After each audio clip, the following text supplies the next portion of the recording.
Start. Are we good? Welcome to Bishop Stadium, where tonight we have the Silver Trophy rivalry game between the Manhattan Indians, who are undefeated, and the 2-1 Junction City Blue Jays in the 110th meeting between these two teams. And the Indians are 68-37-4 in this rivalry, a 64% win percentage. But Iovanov, head coach Joe Schartz, says throw out the records for this one.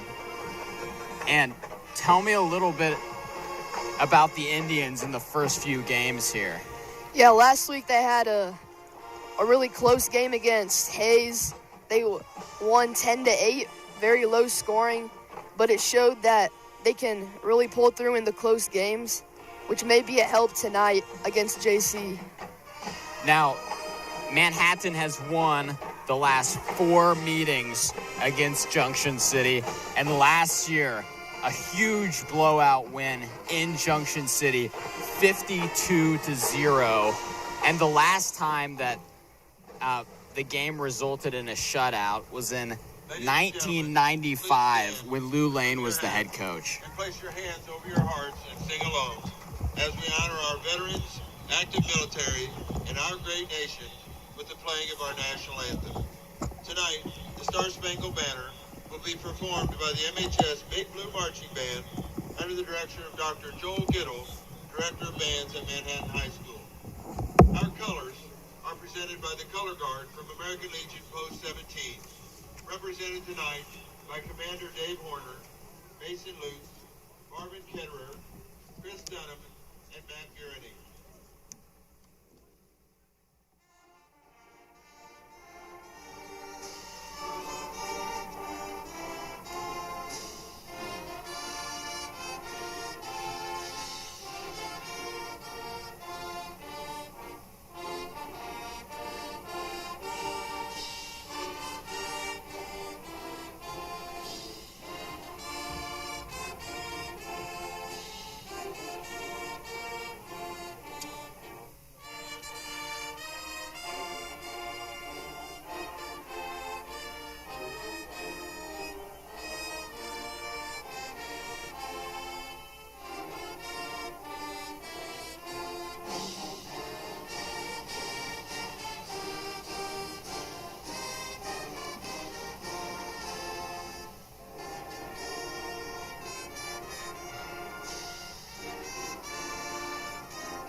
Yep.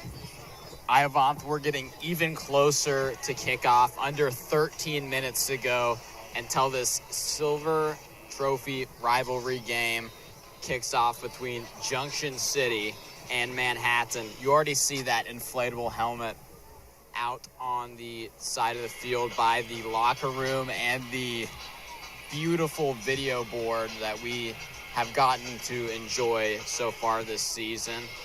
And now about 12 minutes away from kickoff, and Iovanth football weather for sure.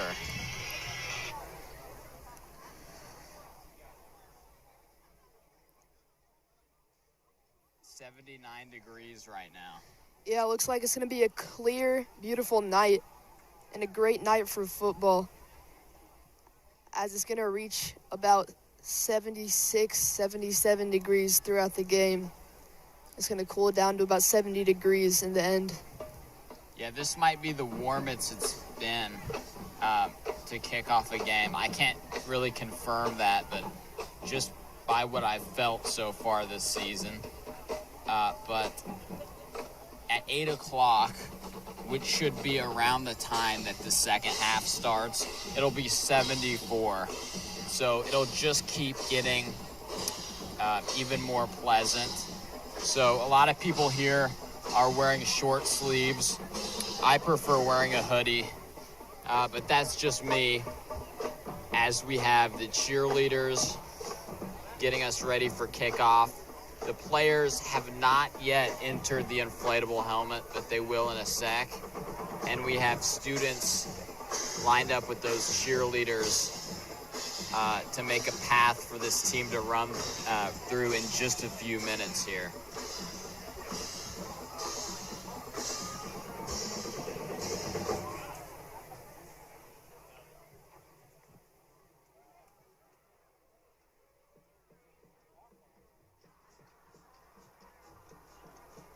The Indians are undefeated so far this season, but Junction City's not a team to mess around with. They're 2-1, but man, can they pass the ball. And I don't think the Indians have seen a team that can pass the ball, especially downfield, which is what Junction City has proven they've been able to do the first two games. And they have a pretty solid quarterback, Conrad Gomez. It's not his first year. He has experience from past years being the quarterback of this team. And man, does he have some receiving weapons. Lavelle Autry, who's 5'10", 170 pounds, super fast. And we could also see Autry on the defensive side of the ball as well in this game. And then you got a big target, the junior, Brody Beckman, who's 6'7", 205 pounds. And then their third receiver, who's also ginormous, is Isaiah Miller, who stands at 6'5", 190 pounds. Yeah, one thing I think they're going to use Conrad Gomez for, he's a very good dual threat quarterback. They're going to use him in the pass game a lot, but they'll also utilize his athleticism in the run game, which is something to look forward to today. And when I talked to Coach Schartz, he pointed out that their linebackers were really solid as well. Marcus Boganowski, he's 6'2", 190 pounds, a junior for this JC squad, and his brother, Michael Boganowski, is a linebacker for the Oklahoma Sooners. And man, Marcus should make it tough for this Manhattan offense. But really, Coach Schartz said the best defensive player on this team is Jackson Hawley. Huge, 6'6", 215 pounds at that defensive end position. He's really good off the ball, and Coach says that he gets a good push and then likes to bull rush the quarterback. So this quarterback tandem of Finn Watson and McLean Aslan will have to watch out for Jackson Hawley tonight, Ivan? Yeah, Jackson Hawley is also one of JC's leaders on and off the field.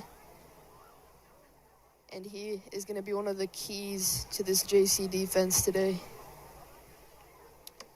He sure is. Something that won't be as difficult as other games is going against this Junction City offensive line. And they're not bad. They're just small. They're just a little smaller than the guys that the Indians have faced. Like last week against Hayes, we came into that game talking about the offensive line of Hayes. Not as much as a threat. And when you put that up against this strong defensive line and linebackers group for the Indians, there should be some pressure on the quarterback. Yeah, in these first few games, the MHS defensive line has really shown the quickness to rush the quarterback, which has caused many problems for the teams they've played so far. Yeah, and for the Indians, the two guys that lead the team in tackles are Liam Nider and Max Evans-Pryor, both linebackers. And that just shows you how this defensive line is able to take up other teams' blockers, giving the linebackers a chance to go in there and make a pretty big impact. Now, as far as sacks goes, Evan Middleton leads the Indians with 2.5 sacks. Javaris Buchanan's not far behind with 1.5. But one area on this Manhattan defense that hasn't been the best is the Indians' ability to force turnovers.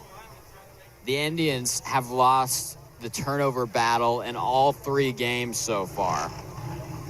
The offense hasn't turned it over a bunch.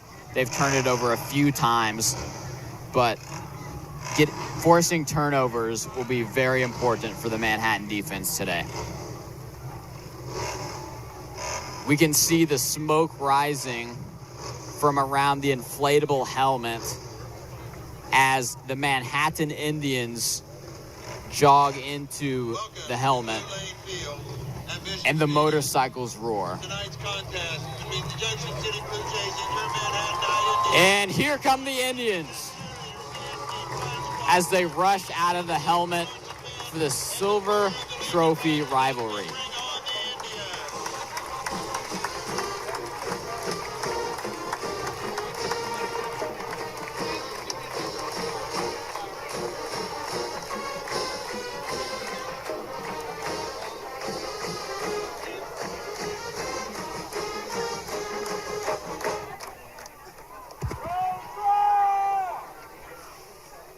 As the smoke clears, the band jogs off the field, and we have just under 5 minutes until the kickoff of this big rivalry game, which hasn't been as much of a big rivalry the past few years, with the Indians looking for their 5th straight win in this matchup. Yeah, last year that 52-0 blowout wasn't really that much of a competition, as MHS ran away with it. JC will look to bounce back today on this great night for football.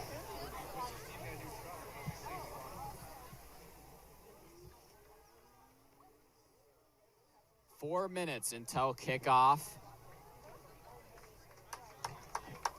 And the Indians are getting ready to, along with the Blue Jays, do this coin flip. Now, I don't see the Blue Jays out here. They must still be in the locker room. Yeah, J.J. Dunnigan was coming into this game questionable, and it looks like he is not suited up completely. So that could be a key going into the game. Yeah, it'll definitely be something that we'll talk about throughout this one. J.J. Dunnigan is a huge piece of this team, both offensively, defensively, and like we saw against Hayes, a huge impact on special teams as he took an 87-yarder to the house to get the only touchdown of the game, in the game that the Indians ended up winning. 10-8 last week against Hayes. So we'll continue to check him. But, yeah.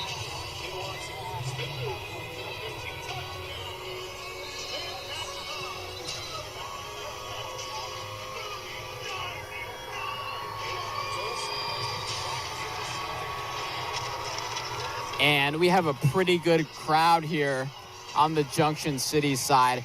About the same amount of visiting fans as we had against Hayes. Maybe a little more, actually, but not a long drive by any means for the Junction City fans to come see their team. Number 3, Conrad Gomez. Number 28, Trevon Riley. Number 71, Avery Florence. And number 84, Jackson Holly. For Manhattan, number 2, Nesbitt Johnson. Number 5, J.J. Dunnigan. Number 7, Grayson Wassenberg. Number 23, Mario Davis. Number 32, Brady Durchie. And number 52, Garrison Vikander. It's like the rest of the JC team is coming out of the locker room and ready to take the field.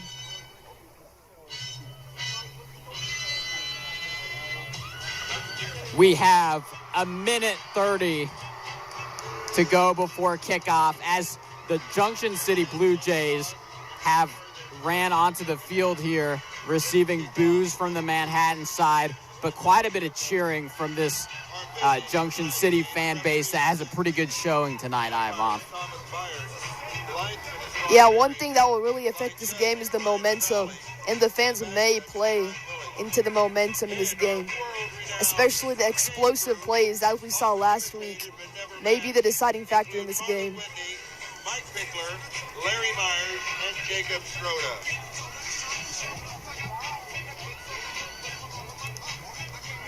We have under a minute to go. Did you hear who won the toss, Ivan? Well, we'll see in a second. We'll see who that is in a second. As we now have 30 minutes to go as both huddles will meet and kick off this game. Man, does that music get you hyped for this big one at Bishop Stadium on the turf of Lulane Field. 10 seconds. Looks like JC will receive the ball first, which means MHS may have won the toss and chosen to defer.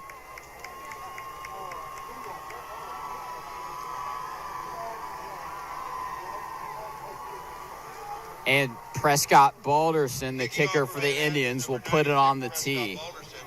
Back to receive for Junction City is number 2, Lavelle Autry, and number 5, Kingston Timms.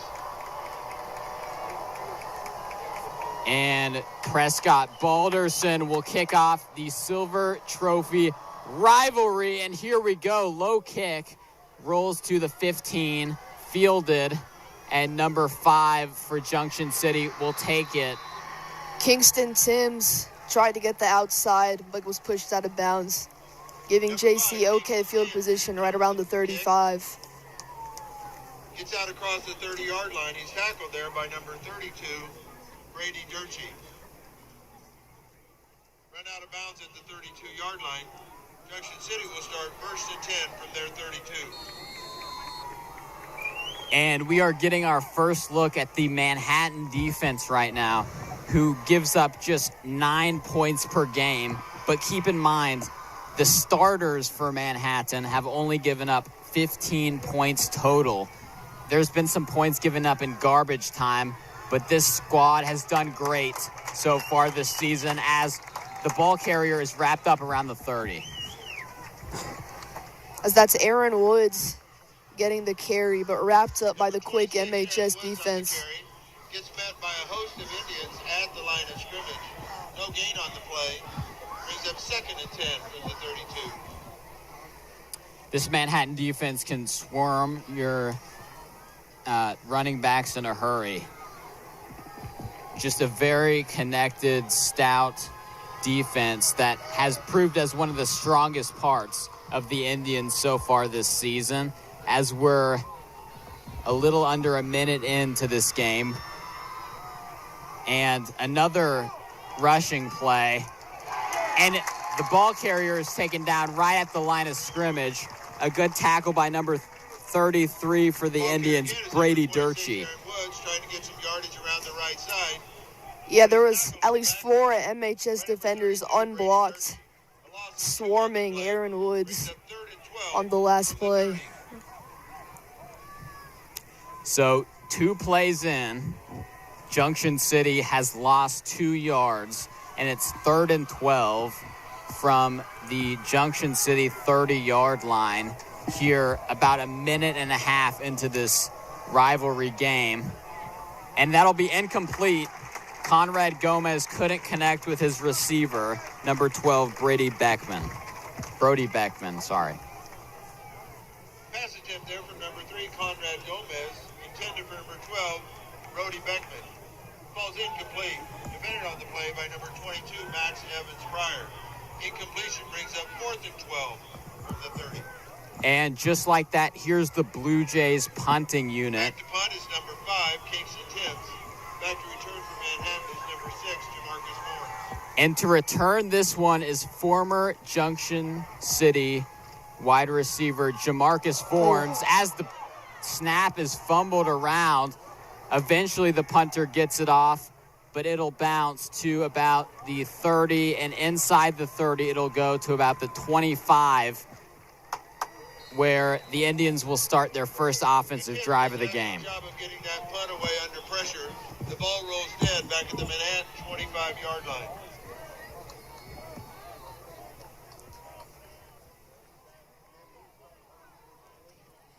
I'm really excited to see how MHS deals with the JC pass rush, as they have very strong edge rushers on this Junction City defense.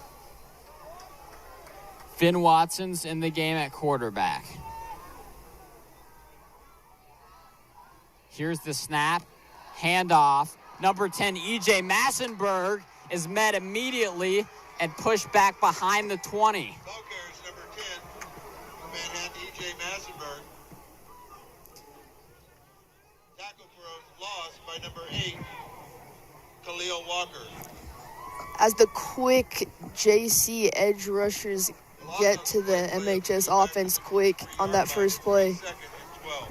So the main running back for the Indians, Kamario Davis, is out today with an injury. So E.J. Massenberg will fill his spot. And that's a completed pass to Jamarcus Fornes, who I said earlier played on this Junction City squad last year. He's the leading receiver for the Indians this season. Number 17, Ben Watson, to number 6, Jamarcus Fornes. Tackled by number 14, Jason Green. A gain out to the 28-yard line, a gain of 5 on the play. Brings up 3rd down and 7. And Vorns will need to step up for the injured J.J. Dunnigan, who's on the sideline right now wearing athletic shorts. And that'll be a completed pass to Gaona, who gets to the 35-yard line. That'll be a 1st down for the Indians. Pass is complete from number 17, Ben Watson, to number 19, Kate Gaona. Yeah, he was given at least 4 yards of space for an easy 1st down on 3rd and long. A gain out to the 37-yard line. That is good for a Manhattan High 1st down. Yeah, First good. down sponsored by WTC. Good First pass. down from the 37.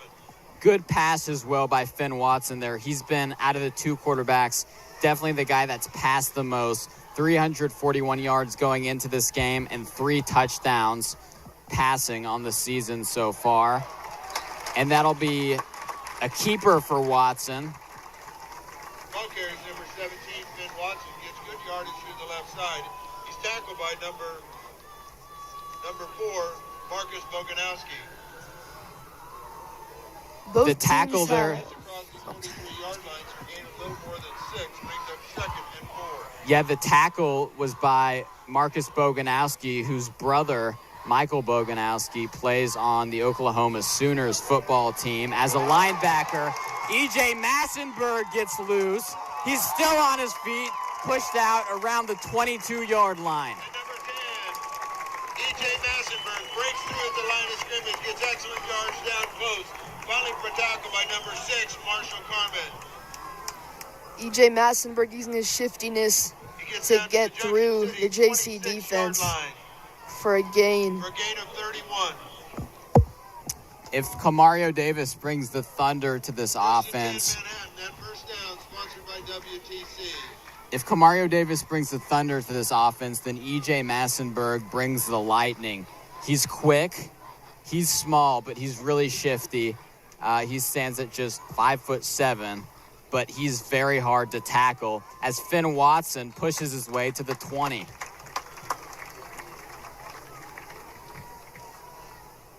Ball carries number 17, Finn Watson on the keeper. Gets positive yards down to the 21, a gain of about 5 on the play.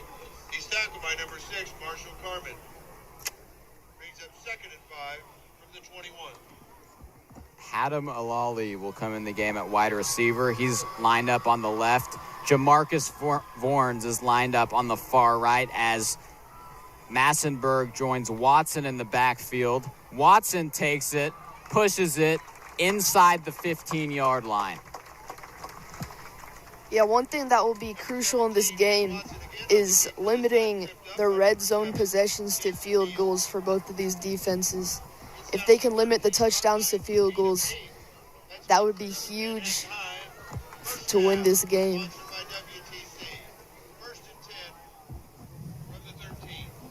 It'll be 1st and 10 for the Indians on the Junction City 13-yard line. Watson hands it off to Massenberg, who pushes his way to almost the 10. I believe he'll be marked at the 11.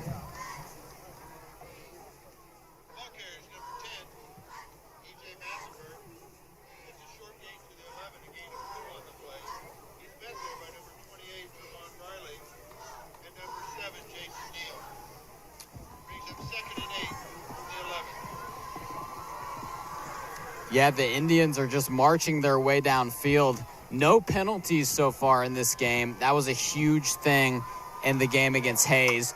As McLean Aslan, the sophomore quarterback, runs it to the 5-yard line, putting the Indians even closer to the end zone.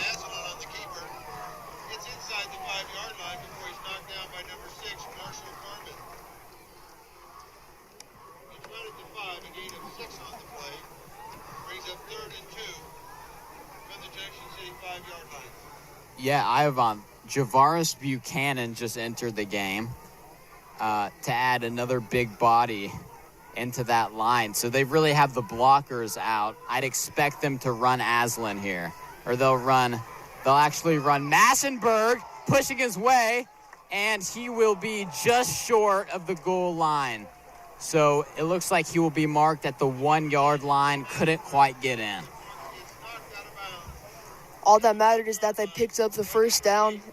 They'll have 4 possessions to try to punch this ball into the end zone.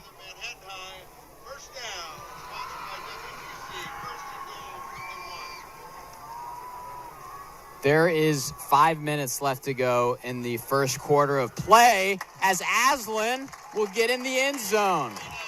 Touchdown, Indians.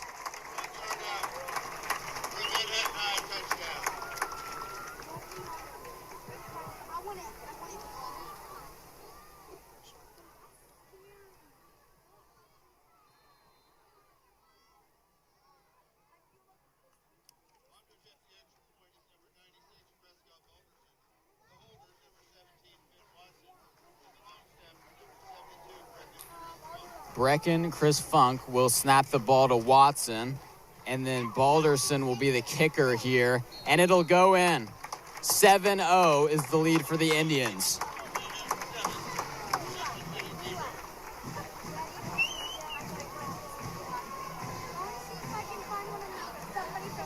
Good snap, good hold, good kick, and great offensive drive for the Indians, who already lead their rivals Junction City 7-0. There's 4:54 left to go in this first quarter.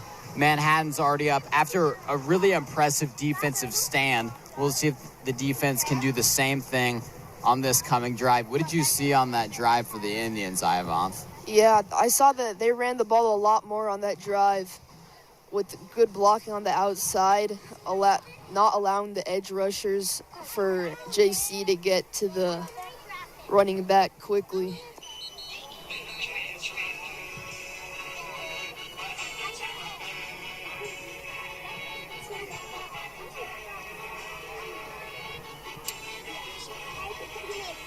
So Prescott Balderson put the ball on a tee. He's now lining up to kick it off as Junction City will get the ball for the second time in the game.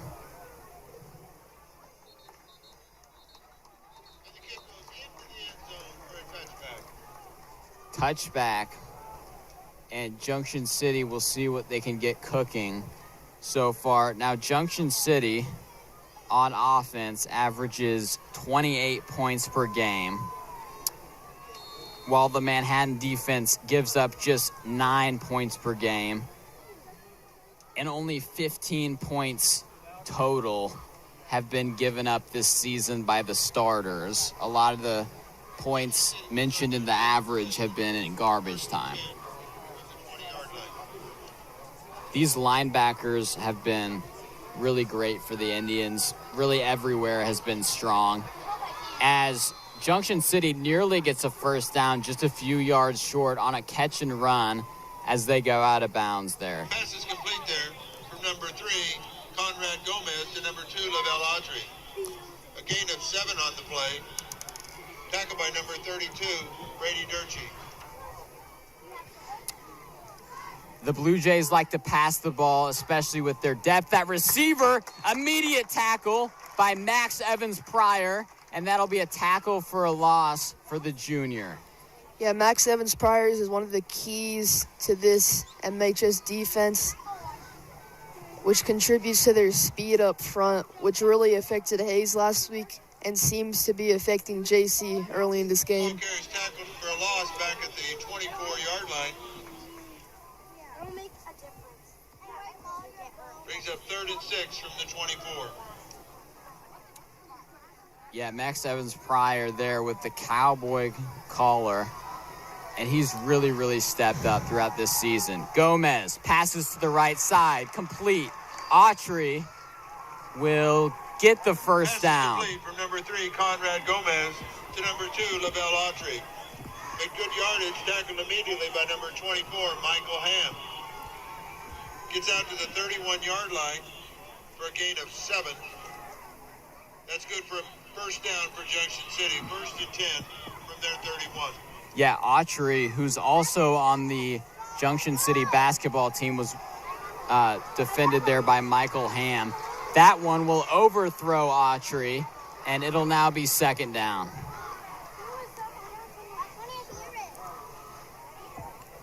Pass attempt there from number 3, Conrad Gomez. Intended for number 2, Lavelle Autry. Ball's incomplete.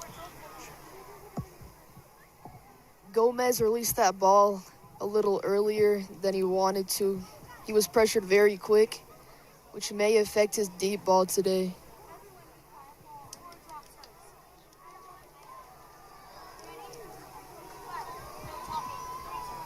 Second and 10 for the Blue Jays. It'll be a handoff to number 26, Aaron Woods, who's met immediately. Ball carries number 26, Aaron Woods. Gets out to the 34-yard line for a gain of 3. He's tackled there by number 32, Brady Durchie. Under 3 minutes. From the 34. Under 3 minutes left to go in the first quarter. It is 3rd and 7. The ball is on the Junction City 34-yard line.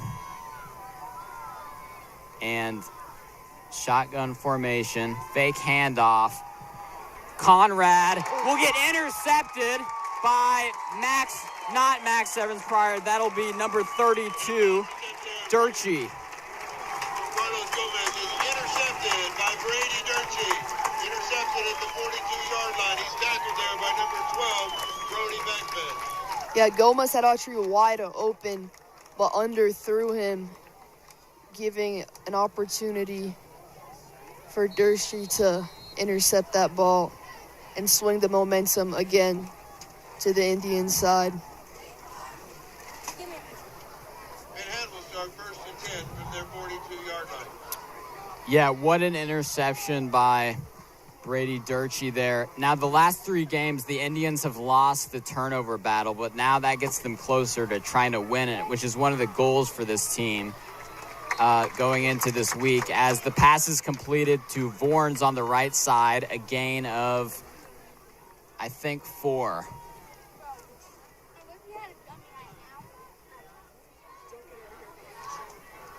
Pass is completed there from number 17, Finn Watson, to number 6, Marcus Vorns.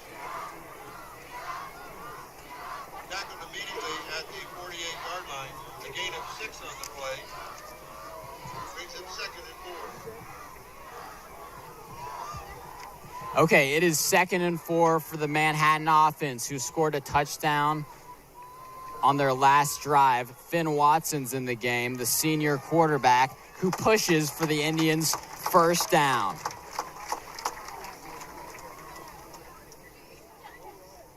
Ball carrier is number 17, Finn Watson. Gets across midfield down to the 45-yard line for a gain of 7. He's tackled by number 14, Jashawn Green. That gain is good for another Manhattan High. First down. And first down sponsored by WTC. First and 10 Manhattan from the Junction City 45. Yeah, the Indians have really brought a rushing attack so far, as there's just a little over 1 minute left to go in the first quarter. We saw a few passes, but none of them have been, they've all been under 10 yards, as Massenberg gets about 1 yard. DJ Massenberg tries to get through the left side, but he's tackled after a short gain. Met there by number 14, Jashawn Green. Gain of 2 on the play. Brings him 2nd and 8 from the 43. The Indians are really trying to overpower the O-line to open up gaps for the running backs, which has been paying off today so far.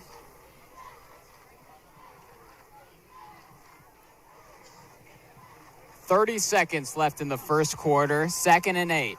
Finn Watson fires, caught, Vorns gets pushed out of bounds a couple yards short of the first down.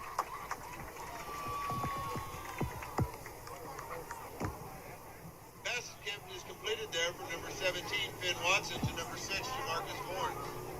Gets down to the 38-yard line for a gain of 5. You don't have any It's knocked out lens of bounds cleaner by number spray, 6, Marshall Carmen. Brings up 3rd and 3 from the 38. Yeah, I wonder how Jamarcus Vorns feels going against his old team. Must be a little weird. I'm sure he's not thinking of it too much. The Indians just trying to get a win today to stay undefeated. There's the quarterback, Watson, who goes up the gut and gets another first down. So on 3rd and 3, the Indians will convert. Watson on the keeper. Gets down to the 32-yard line, 33-yard line. He's tackled by number 8, Khalil Walker. That's enough yardage for a Manhattan on first down, and sponsored by WTC. That will be the final play of the first quarter. First quarter score, Manhattan 7, Junction City 0. So that'll put the wraps on the first quarter of play. Indians up 7-0. They have the ball right now after a interception by Brady Derchey. And the Junction City Blue Jays have gotten nowhere in their first 2 offensive drives. They punted on their first drive and, like I said, got it intercepted. The Indians, however, have ran the ball really well. And, yeah, what do you think Junction City's saying in the huddle right now, Ivan? Yeah, they're probably, they need to cover up gaps better. The O-line for MHS is really pulling the defensive line of JC out, creating gaps for Watson and Massenberg. Watson, they've really used him today as a running threat more than they did last week, which may be a problem for JC in the rest of the game. 1st and 10 on the Blue Jays 33. Indians have it. And Aslan fires, and it'll be incomplete. That one hit the deck. Oh, and it's intercepted. Wow. Yeah, looks like. So that was intercepted by Junction City. When the Indians finally let Aslan pass the ball, he kind of went straight to Junction City. It looked like he almost grabbed the ball out of the hands of the receiver. He may have been down, but the refs called it as the interception, swinging the momentum again to JC's side. So Junction City getting a break here, just 5 seconds into the second quarter, and they're already looking like a different team after that interception. They have the ball on their own 28, 1st and 10. Gomez finds his man, Autry, with a good catch there. Number 3, Conrad Gomez, to number 2, Lavelle Autry. Tackled immediately by number 32, Brady Durchie. Gain out to the 34-yard line for a gain of 6. Brings up 2nd and 4. 2nd and 4 for Junction City. They're on the 34-yard line and will hand it off to their back, who gets a few yards, but taken down by this Manhattan defense. Ball carries number 11, Lance Norris. Gets out across, gets to the right side, gets out to the 37-yard line for a gain of 3. Tackled there by number 45, Caden Davini. That was a 3rd and 1 from the 37. That was a carry there by Junction City running back Lance Norris, who's not a big guy. He's 5'7", 160. But on 3rd and 1, Lance Norris will pick up the 1st down. That was a very patient run, waiting for the hole to open and taking advantage for the 1st down. Ball carries again, number 11, Lance Norris. Gets out across near the 41-yard line. He's met there by number 60, Kashawn Pimpton-Johnson, and number 9, Evan Middleton. Good enough for a 1st down. 1st and 10, Junction City. Conrad Gomez. Oh, and it's blocked. Michael Ham with rejection on the right side of the field, who was guarding Autry. He read that perfectly, planted his foot, and dove and defended that pass beautifully. That incompletion brings up 2nd and 10 from the 45. One problem for Junction City today may be their matchups on the outside. Their size at wide receiver compared to this MHS defense. Gomez passes to his side to Norris. Norris pushes for about 2 or 3 yards before going out of bounds as the clock stops at 10:16. Norris gets around the right side, eventually knocked out of bounds by number 24, Michael Ham. Gets out to the 43 for a gain of 2. Brings up 3rd and 8 from the 43.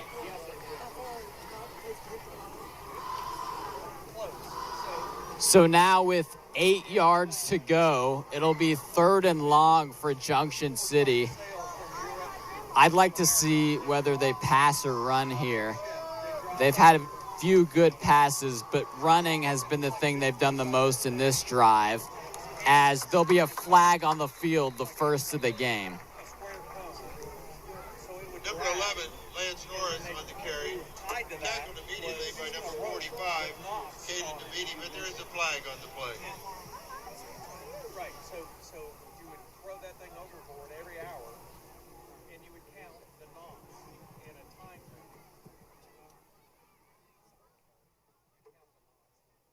Personal foul, chop block, number 7177 on the offense. That penalty declined by Manhattan.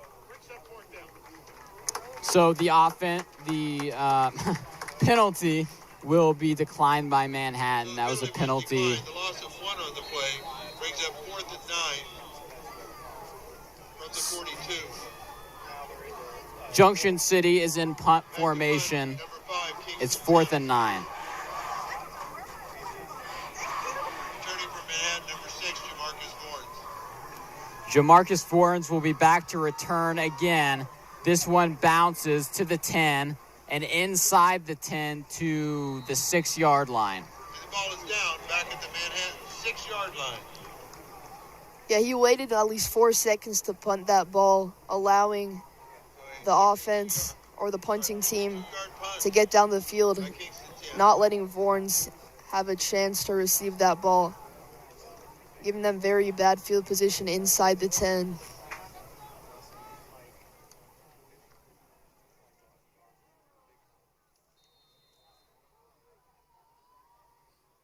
So Junction City just punted after an unsuccessful offensive drive. But right First and 10 before that, from their 9-yard line. on the last offensive drive for MHS. Oh, and that snap is dropped. It's on the ground. Who has it? So number 17, Finn Watson, picks up the loose football, but he's down quickly. So Watson picked up the bad snap. So luckily for the Indians, they'll still be in possession of the ball. So he's at the 7-yard line. It will be 2nd and 12 from the 7, a loss of 2 on the play. Jack Crocker enters the game at wide receiver for the Indians. And Finn Watson rolls to his right. It'll be incomplete off the hands of Vorns as he approached the sideline. Pass attempt there for number 17, Finn Watson, is intended for number 6, Jamarcus Vorns. Ball's incomplete. Defended on the play by number 6, Marshall Carmen. Those are the types of plays that's really going to decide today.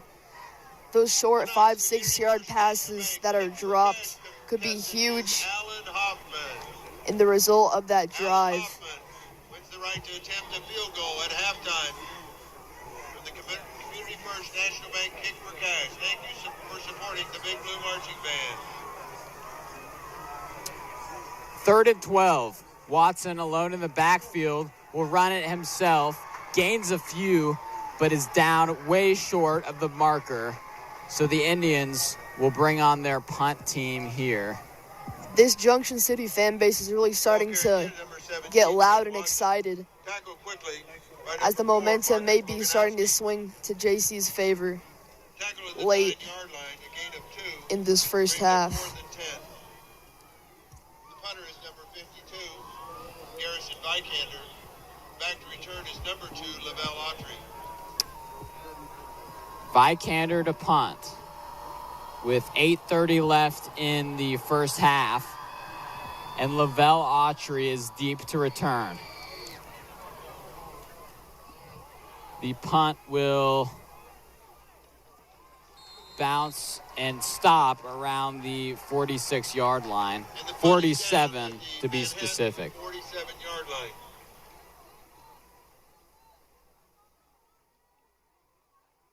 So that was a quick Again at halftime, 3 and out. contestant for the Community First National Bank Kick for Yeah, Cash not a great punt is either. Alan Hoffman. JC will have the ball in MHS territory, looking to tie this game up.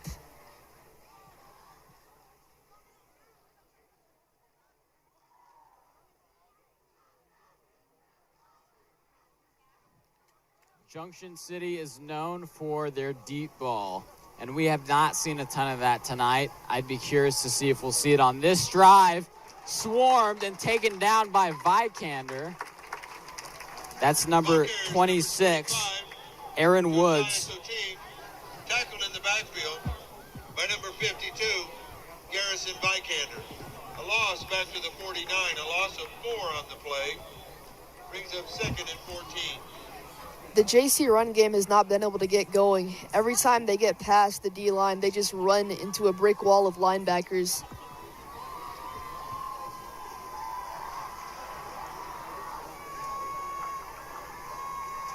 Gomez rolls to his left, throws it. It goes out of bounds, flag on the field. Pass attempt there from number 3, Conrad Gomez, attempt number 2, Lavelle Autry, defended. But holding, number 8 on the 10-yard penalty, big play to down. Was defended by Brady Durkee. First penalty today for the Indians. They have done much better of a job this week in limiting the penalties than they did last week. They had about 16 penalties last week, only one today so far. 10-yard penalty. I announced it wrong. 10-yard penalty. 10-yard penalty.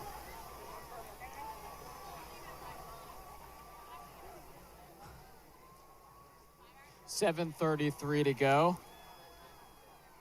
Junction City gets some yards there after a penalty on MHS. That was holding on the defense for 10 yards.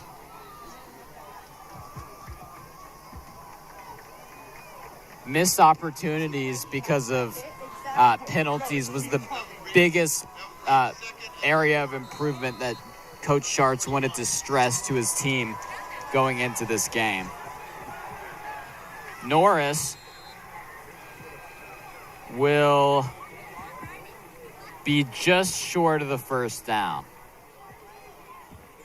Ball carriers, number 11, Lance Norris, gets around the right side, gets down to the 37-yard line before he's tackled by number 33, Liam Niner.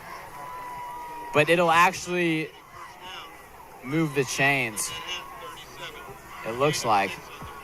So it'll actually be 1st and 10 for Junction City. Norris got just enough to make it 1st and 10 at the 37. And now Norris will get the ball back, gets it 1st down, and gets inside the red zone for Junction City, the closest they've been to the end zone so far this game. Yeah, the MHS defense got thrown off heavily on that fake throw. They have done that a lot today, but it hasn't worked like it just did. Gomez hands it off. Back to Norris for the 3rd play in a row. This time, inside the 5 goes Norris. Ball carrier again is number 11, Lance Norris. Gets inside the 5-yard line. Finally tackled by number 4, Cody Kemp. Tackled at the 3-yard line. A gain of 9 brings up 2nd and 1 from Manhattan's 3-yard line. Cody Kemp got that tackle. He's the guy that's filling in for the injured guys at defensive back. Norris gets the angle, untouched, into the end zone for a Junction City touchdown. From 3 yards out for the Junction City touchdown.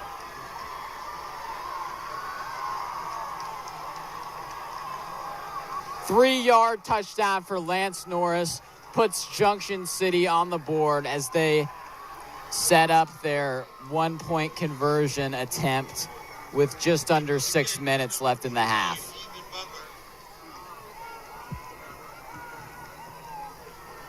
Butler's kick will sail through the uprights.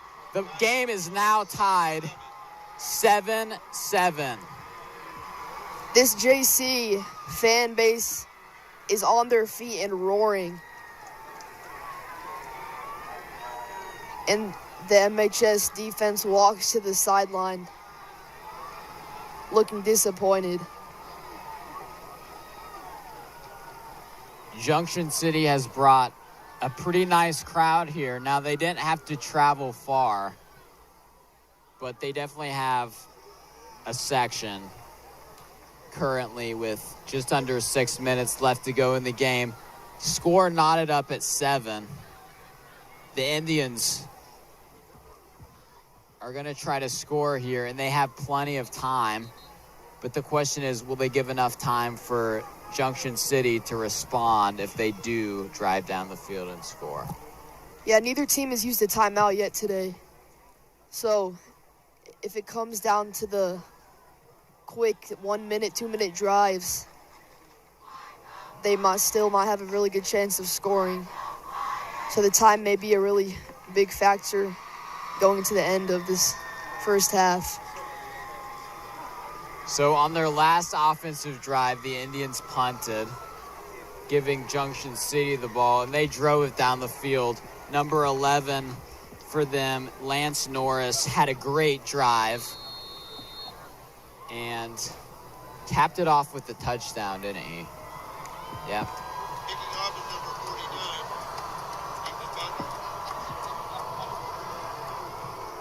49, Ethan Butler kicks it off, and it's caught by Crocker, who navigates his way and gets to the 24-yard line where he's taken down.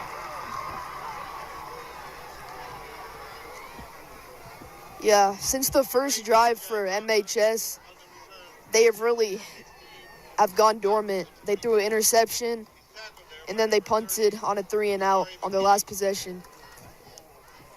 This may be one of the biggest drives in this half to keep the momentum on their side.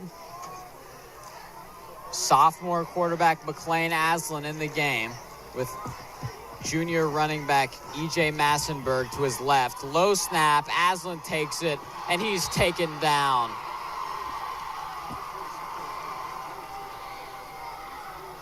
number 14, McCain Aslan on the keeper. Gets tackled quickly. Met there by number 28, Trevon Riley, and number 8, Khalil Walker. No gain on the play. Brings up 2nd and 10 from the 24.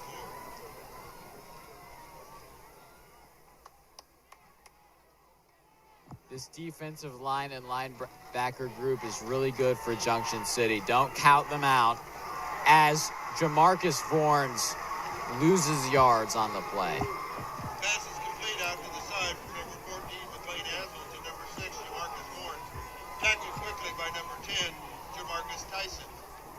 On the plays where MHS is trying to get the outside, the wide receivers have not done a good job of blocking, making the JC defense just swarm.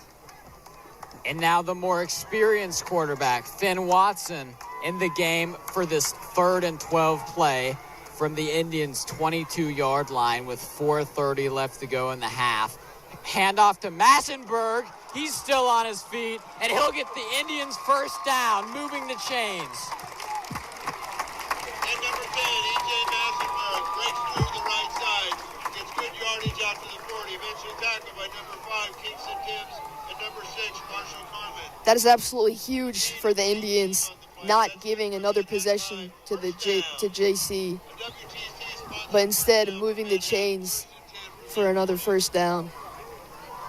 E.J. Massenberg bringing a volt of electricity that can be felt all around the stadium. Great play by Massenberg. Aslan, who entered back into the game, gets about 6 yards on the carry. Number 14, McLean Aslan, bursts through around the right side, gets out across the 45 to about the 47 before he's tackled by number 5, Kingston Tibbs. A gain of 7 on the play, brings up 2nd and 3 from the 47. Indians on 2nd and 3. 3:30 left in the half. A keeper for Aslan, who gets the first down. McLean Aslan again on the keeper. This time gets into Junction City territory down to the 44 for a gain of 9. Tackled there by number 10, Jamarcus Tyson, and number 5, Kingston Tibbs. 1st and 10, Manhattan. MHS has really been running the ball on this drive, and they've already burned a lot of clock, and we're inside the 3-minute mark in this first half. The score is knotted up 7-7, but the Indians, with less than 3 minutes, have a chance to take the lead as Aslan pushes to the 41.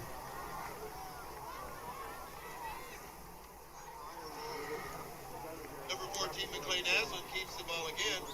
Follows his blockers through the right side. Gets down near the 40-yard line. Gain of 3 on the play. He's tackled there by number 10, Jamarcus Tyson. Jamarcus Tyson. Brings up 2nd and a short 7 from the 41. Jamarcus Tyson for JC is getting tackles time and time again. He's had a big presence so far. And Aslan hits a wall The ball comes out, but he was down at the 40 before it came out. So the Indians will face a 3rd and 6. Yeah, there was nobody blocking 3 JC defenders, not giving any room to run. Brings up 3rd down and 6 from the 40.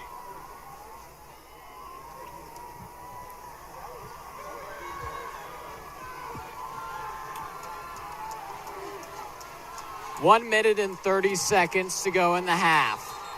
Whistles blow, and a flag is on the green.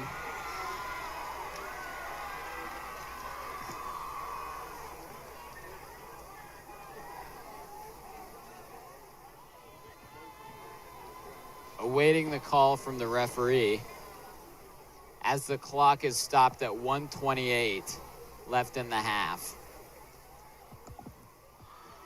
The officials will discuss this call. Did you see anything there? I didn't see anything, but I did see the entire JC defense point and the JC fans going crazy. Timeout called by Manhattan. That's their first of the game. Looks like there'll be no penalty. MHS got a timeout before the flag was called. So both teams will discuss their plans with 1 minute and 28 seconds in the half. In this rivalry game, which has been as even as you could really imagine, both teams getting interceptions and both teams getting rushing touchdowns so far in the game, Ivan. Yeah, neither team has really gotten the throwing game going today.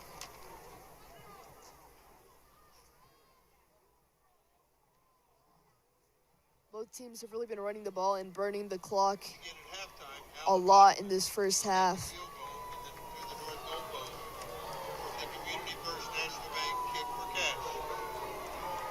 Junction City has a lot on the line tonight. They're trying to make it so they're trying to break the Indians' 4-game win streak in this rivalry game. As it's intercepted, number 6, Marshall Carman will intercept Finn Watson's pass.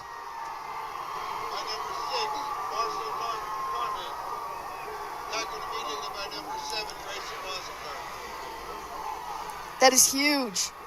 JC has 3 timeouts with 1 minute and 21 seconds left in this first half, giving them an opportunity to take the lead going into the half. They have plenty of time, given their 3 timeouts, to be able to score here. But the Manhattan defense has been good in moments before the end of halves.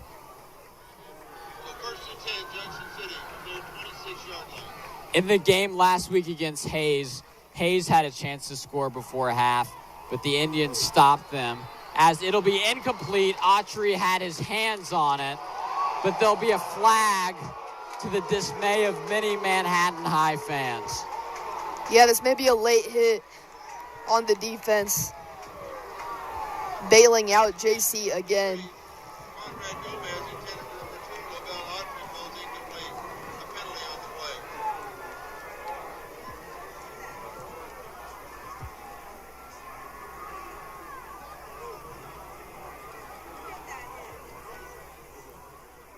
The ref's having a very long talk right around the 34-yard line. 2 fouls on the defense.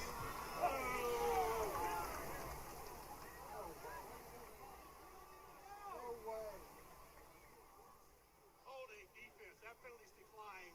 Personal foul with targeting. I tell the defense.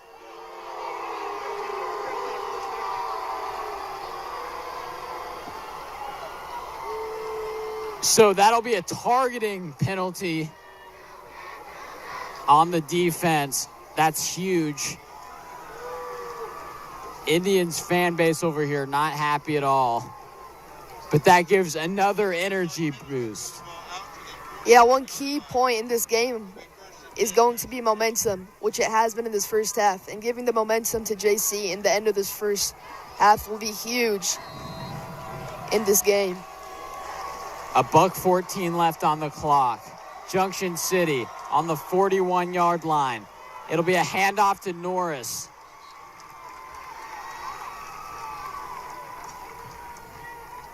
The clock is still running. Lance Norris gets through the middle out to the 47-yard line before he's tackled by number 32, Brady Durchie. 2nd and 4. Flag on the play. Offside, defense. 5-yard penalty will result in a first down. It'll be offsides on the Indians, getting Junction City even more downfield. How many yards was that? 5 yards. 5 yards on the offsides penalty, and back-to-back penalties for the Manhattan High Indians. 52 seconds as whistles blow. It'll be Junction City timeout, I believe. Timeout. Junction City, they're first. Yeah, they let about 15, 20 seconds run off the clock before calling a timeout. I wasn't sure why they did that. Yeah, it did seem like they wasted a little time. And they aren't even on the Manhattan side of the field yet. So a couple big stops could end this half. But I think that if Junction City does potentially get a touchdown, it'll be because they pass down the field, which has been their strength going into this game. Conrad Gomez will be a key in this final drive, looking for the deep ball, which they have not been able to connect on today, but has been a huge key to their success so far this season. And let's just keep in mind, 2 starting DBs for the Indians, J.J. Dunnigan and Nisbick Johnson, both out with injuries. And the backups for those guys have been really good so far, but that could be a weakness that Junction City targets. Here with 52 seconds in the half. Conrad Gomez hands it off to Norris, taken down at midfield. Good stop for the Indians.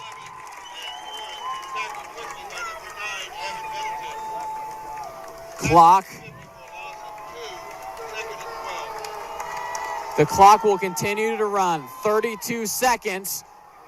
Conrad Gomez lofts, incomplete. Good coverage by Michael Ham, but a flag on the play could be pass interference.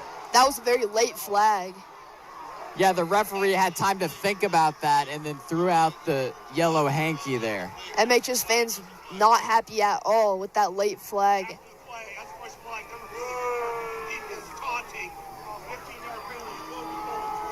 So that was actually taunting on the defense. Did you hear the number on that? I did not, but another disciplinary flaw for this MHS defense. Their 4th flag of the game, but a huge one here with 27 seconds left in this first half. Yeah, but once again, there was no interference. So impressive coverage, I think, by Michael Ham, who has really stepped up. Gomez runs to the right sideline, hit hard, incomplete.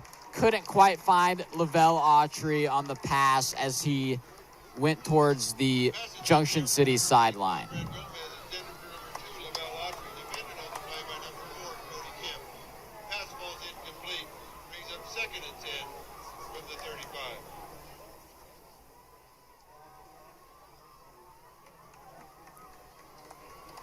There is 20 seconds left in the half. It is 2nd and 10 for the Junction City Blue Jays on the Manhattan 35-yard line. As Conrad Gomez under pressure, Evan Middleton making it hard for him to get that one to his receiver. On the last few throwing plays, Gomez has rolled out to his right, and it looks like the MHS defense read that very well and swarmed him immediately. Junction City calls their second timeout. So with 14 seconds left on the board, they will have one timeout remaining.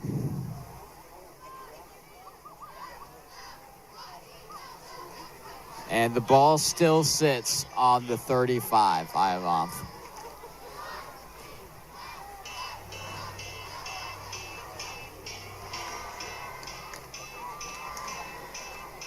The last time the Blue Jays beat the Indians was 2020, where they won 35-29.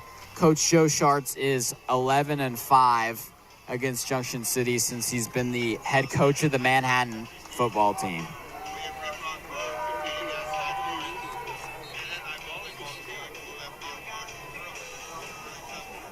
Could this long streak be cut short tonight by Junction City? Or Yeah, will it very well Manhattan could be.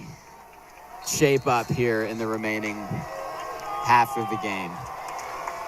I mean, it could go either way. Conrad Gomez dislodges it to number 10, Jamarcus Tyson. Conrad Gomez to number 10, Jamarcus Tyson. He's tackled by number 4, Cody Camp. Timeout, 12, 6 seconds left for Junction City. No timeouts. We'll see if they run a play or take a field goal here. And that pass to Tyson was exactly the kind of play that they needed. So they call a timeout, so it stops the clock at 6 seconds. Now, it depends on what the play call is, but I think that would be a full length of a play. But if Junction City could make it quick, they have a potential for an extra play there, but I think probably just one play left for Junction City in the half. On that last play, the receiver had a lot more real estate than he should have, which may have been a defensive breakdown on MHS's side.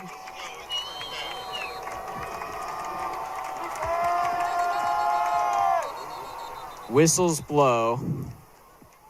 Play is dead. Was that a timeout by the Indians? Yes. Please put the game clock back to 6 seconds. 6 seconds on the game clock. Their second timeout shortly before this snap. So the Indians call a timeout there. And there's still 6 seconds left in the half as these two teams tied at 7 will talk it over for likely their last play, maybe their last few plays. Next week at the Sept League tournament, 1 o'clock tea time.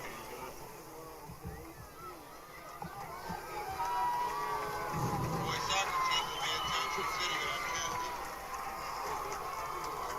Again, it's 1st and 10 from the Manhattan 18. 1st and 10 at the Indians' 18-yard line. Junction City will have the play blown dead again. Please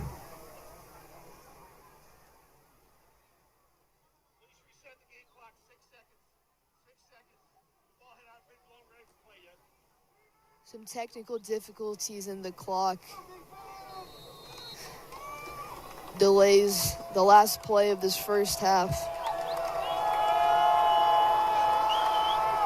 Now it'll be 1st and 18. He connects. Daughtry, touchdown. Junction City takes the lead. He was wide open. Nobody was guarding him. Maybe 10 yards of wide open space. Don't talk when the announcer is talking.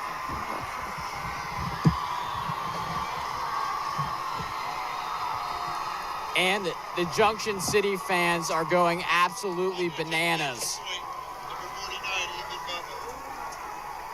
Butler will try to make this a 7-point game, and that is exactly what he does. Making the score, Junction City 14, Manhattan 7. 14-7 is the score in this game as there is 1 second left on the clock.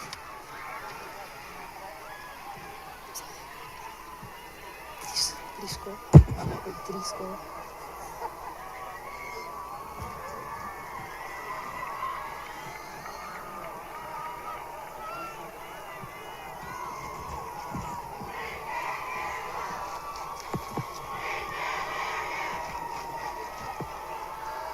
This is something that the Manhattan Indians are just not used to, because they'll likely go into half here down by a touchdown.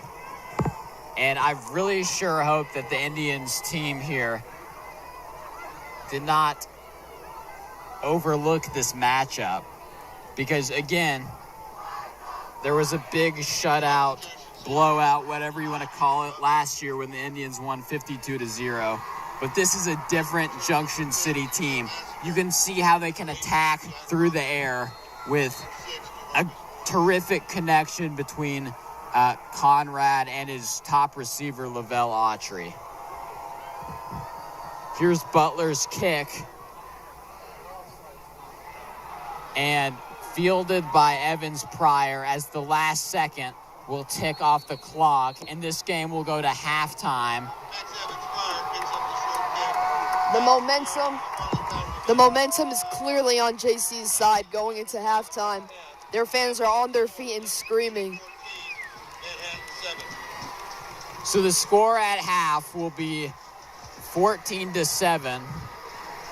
A lot to talk about there. But coming up here, a big show from the marching band.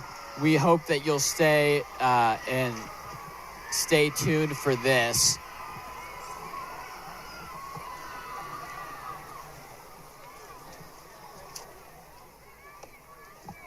As the Indians have a lot to talk over here at halftime. Man, oh man, what a half.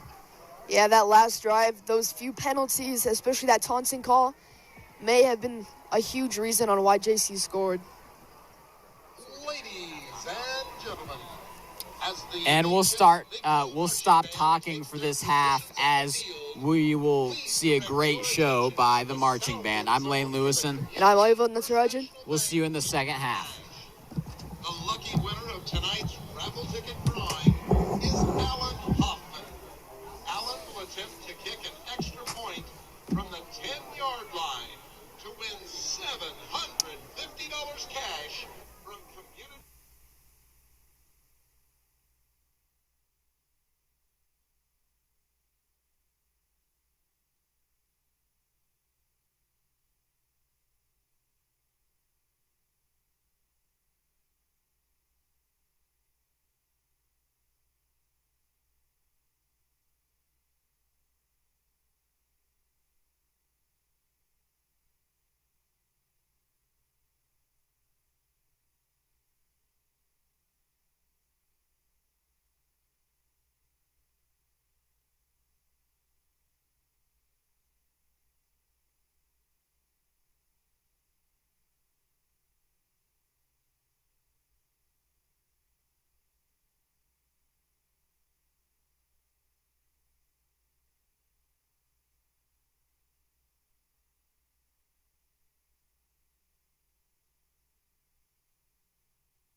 gentlemen, for your halftime entertainment, please welcome the Manhattan High School Big Blue Marching Band.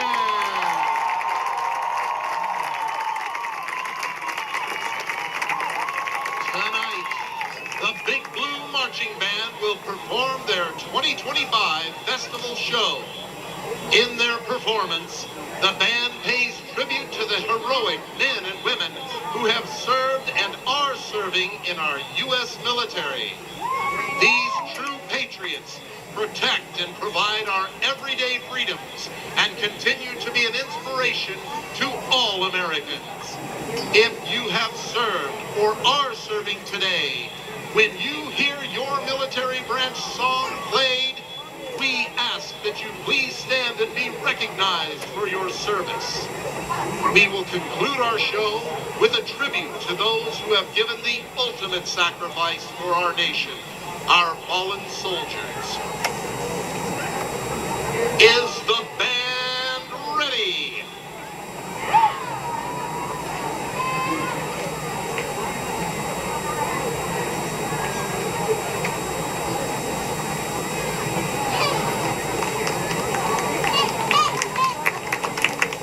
Here is Home of the Brave.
hosted by Megan Mugazer. Dance team coach is Rihanna Nelson, assisted by Amy Love. Additional band instruction from Sam Allison. The Big Blue Marching Band will be in competition at the KSU Central States Marching Festival next Saturday, October 4th at 6:45 p.m. Thank you and enjoy the rest of tonight's game. And go Big Blue!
Progress doesn't just happen. It's built. Connection by connection. We've connected over 13,000 customers across the region. From homes and businesses to state-of-the-art free Bishop Stadium Wi-Fi. We're building a network to keep our community connected. Proudly supporting NHS football and the people who call in and call. WTC Fiber. Get connected.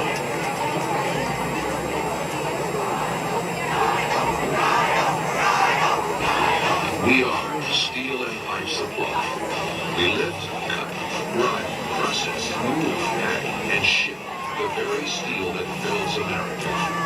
We work hard through extreme heat and bitter cold because we do what we must to get the job done. This job is not for everyone, but for the few that it is, welcome to the family.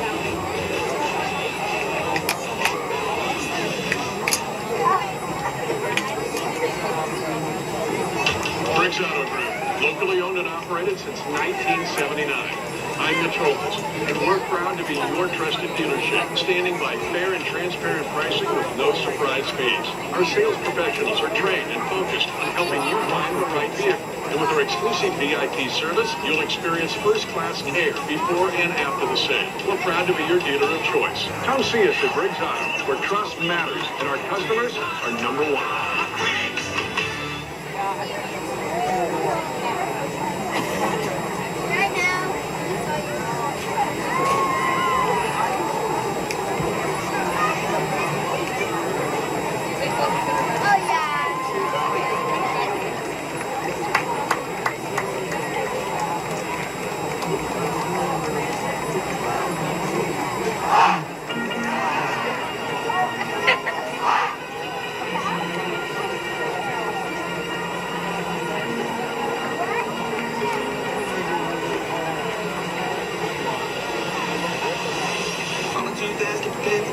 Tripping in the world could be dangerous. Everybody's looking at this vulture beams. Negative, negative. Once again, on behalf of the Anthony Brady and I'd like to thank our sponsors.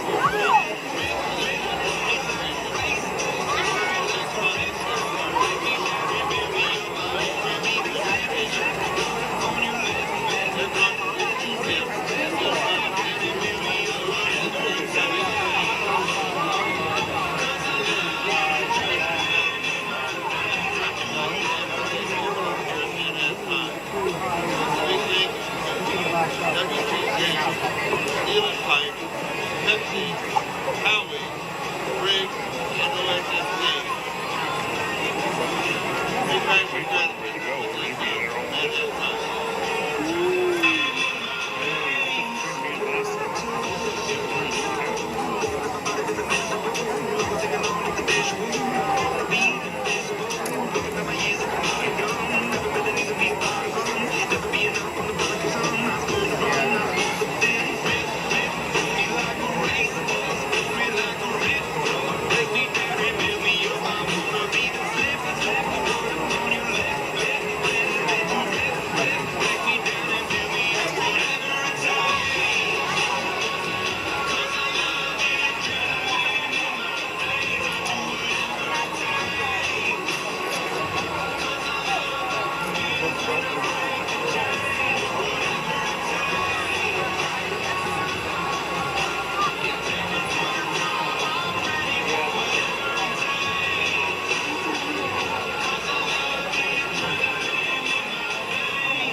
Camera one is back.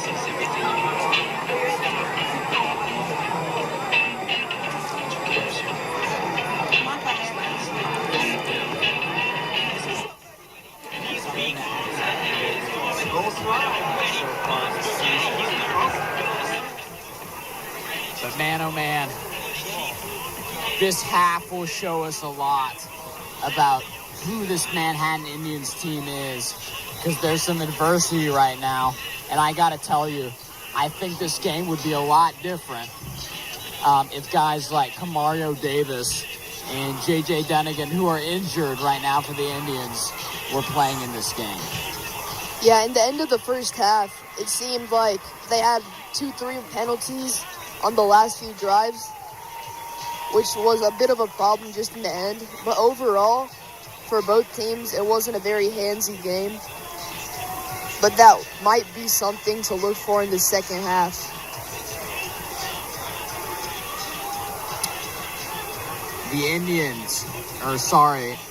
The Junction City Blue Jays, had 2 touchdowns in the first half.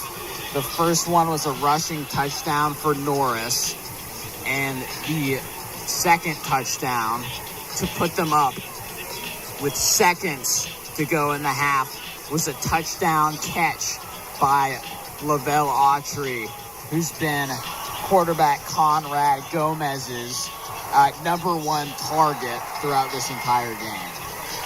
Yeah, for MHS on the offensive side, Aslan and Watson each had an interception, which was huge for the momentum swing in this game. The turnover game so far is being won by JC, who only has 1 turnover to MHS's 2 turnovers. So there is under a minute left to go in the clock in terms of kicking off this second half, as Manhattan will get the ball first here in this half. The Indians, they're all set up on this field right now, as the Blue Jays are not set up at all. They huddle up over on one side of the field, as the Indians, who are set up, will wait to receive the kickoff to start the half. 14-7 is the score. And this will be an incredibly interesting one. We'll see if the Indians stay undefeated. Man, oh man, I'm excited for this half of football. Yeah, who do you think is going to be the important player for both of these teams' offenses looking forward to the second half? Well, going into this game, I called this game the Jamarcus Bournes revenge game. Bournes is a wide receiver for the Indians, their leading receiver, who last year played on this Junction City squad. I think that since Camario Davis, the starting running back for the Indians, is out, the Indians will have to dial up some pass game, and I think that will be through Jamarcus Vorns. Yeah, I think Massenburg, if he steps up, it could help a lot in the run game for MHS and start moving the chains a lot better.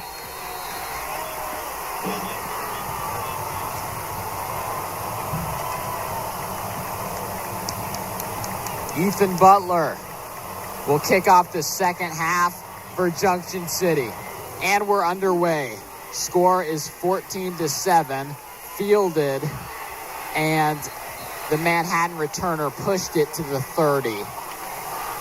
That was Wassenberg. So the Indians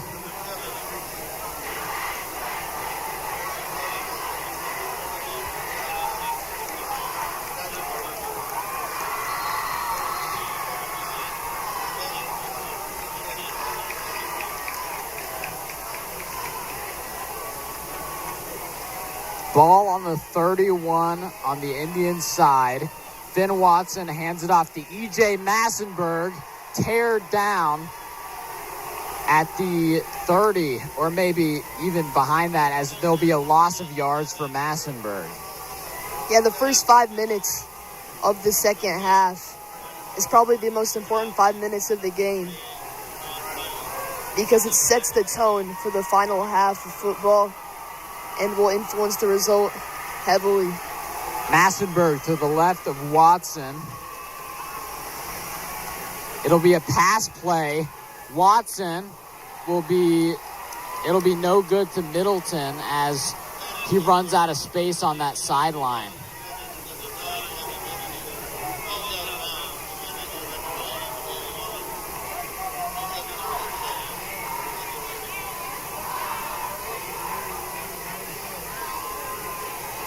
So Jack Crocker comes in the game at receiver. He relays the play call into quarterback Finn Watson, who is alone in the backfield on 3rd and 10 at the Indians' 31-yard line. Now Massenburg joins him in the backfield, but Watson takes it himself with a spin move, stays on his feet, and gets some yards after contact. Gets to the 40-yard line.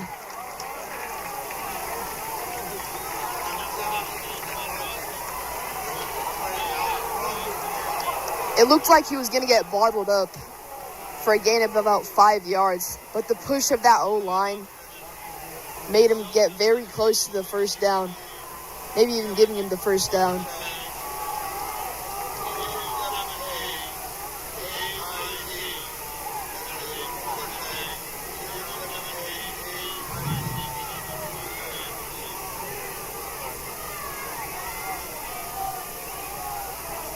So they will bring the chains out to measure the exact location to see if Finn Watson was able to get the first down. And man, is it close.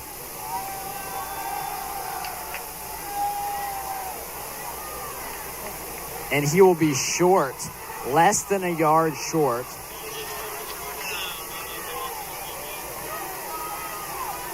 You can't get much closer than that.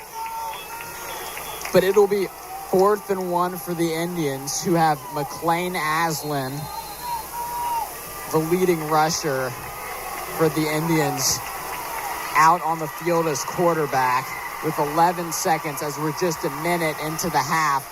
Aslan will get his way to the first down. So Aslan doing what he does best, but there's a flag on the play.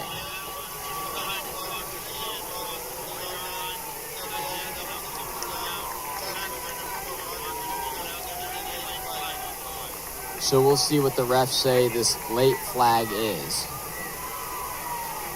Tell me about the penalties so far in this game. Yeah, JC so far has only had 1 penalty, which was declined, not hurting them in any way. But MHS,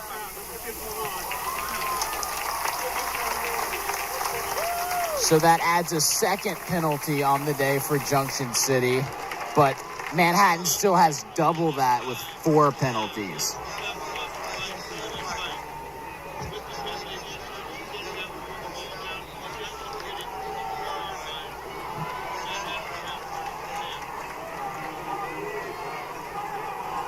So the penalty on Junction City will make it 1st and 10 for the Indians at the Junction City 43. Bad snap, but Finn Watson catches it. That snap went straight up in the air, and like a pop fly, Finn Watson was able to catch that one. Very fortunate that that ball did not skyrocket to a different part of the field. It went straight up and right back down into his hands, giving him an opportunity to make a play. Still losing yardage. That could have been a costly mistake, but Watson, with a lot of experience on his squad, was patient enough to wait for it and try to run a little bit. And under pressure, but Watson delivers to Vorns, who I think got the first down.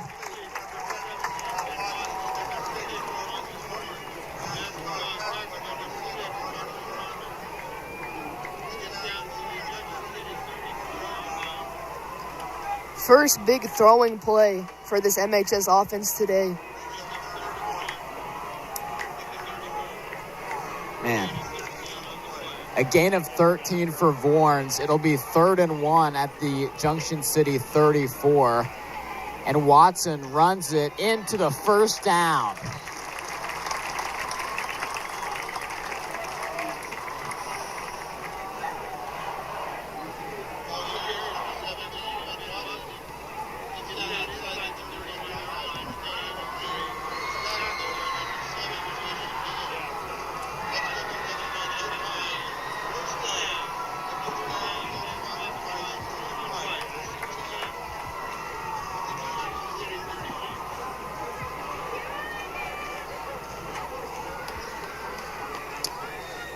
Watson gets tackled and pushed back to the 35-yard line.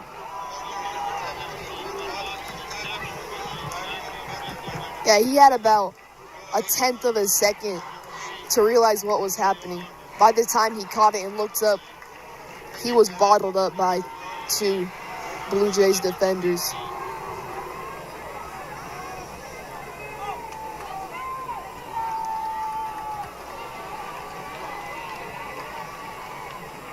Watson in shotgun.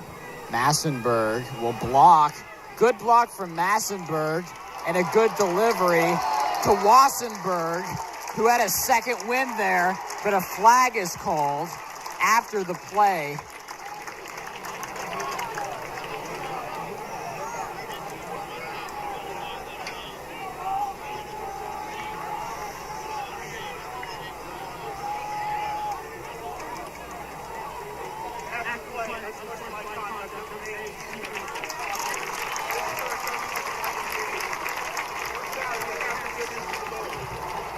That was a unsportsmanlike conduct call on Khalil Walker of this Junction City team. And now the Indians benefiting from 2 big penalties by Junction City already in the half. This most recent one taunting. 30 yards have been gifted to MHS on this drive, helping them move the chains all the way down to the red zone. The Indians are in the red zone now with a low snap. Handoff to Massenberg. He gets in for the touchdown. Indians closing the lead.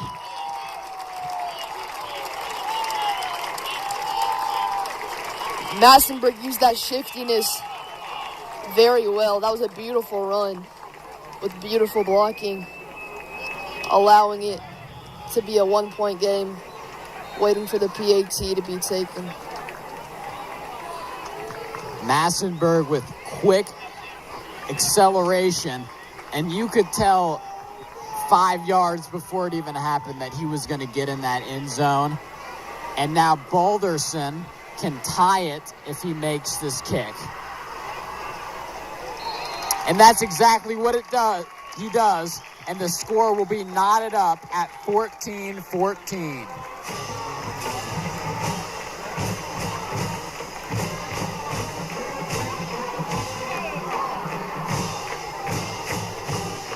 So both of the Indians' touchdowns so far in this game have been rushing touchdowns. That recent one by junior running back E.J. Massenberg.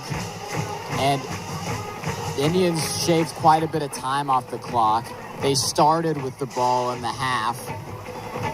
And, a drive later, there is 7 minutes and 47 seconds left in the third quarter.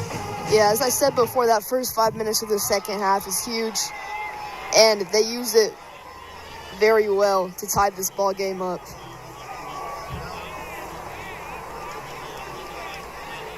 The weather's cooled down a lot. It's about 72 degrees outside with clear skies.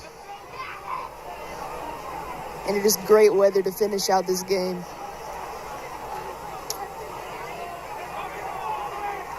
There's nothing that tells me that the Indians won't still get a big win, because the energy that they brought on that drive right there really tells you a lot. Whatever motivational speech that was said in halftime must have really worked. Whoever it was that spoke. Lavelle Autry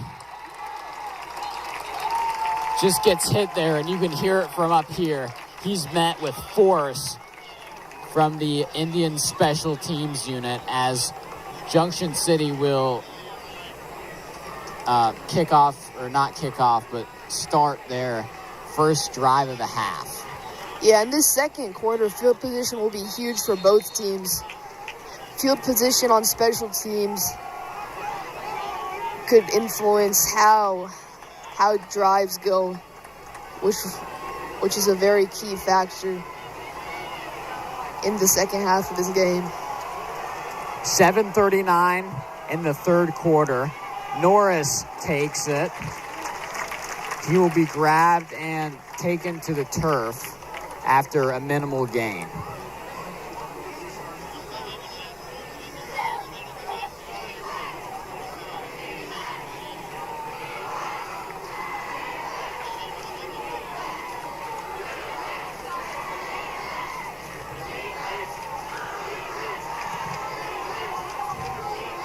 Just over 7 minutes in the third quarter as Conrad throws it. Perfect ball. Autry down the sideline, still on his feet. Autry, big time touchdown for Junction City, who take the lead. As the deep ball strikes for the first time in this game for Junction City, putting them back up in a matter of seconds.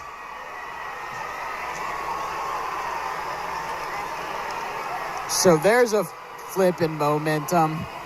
Once again, Lavelle Autry with his second touchdown of the day.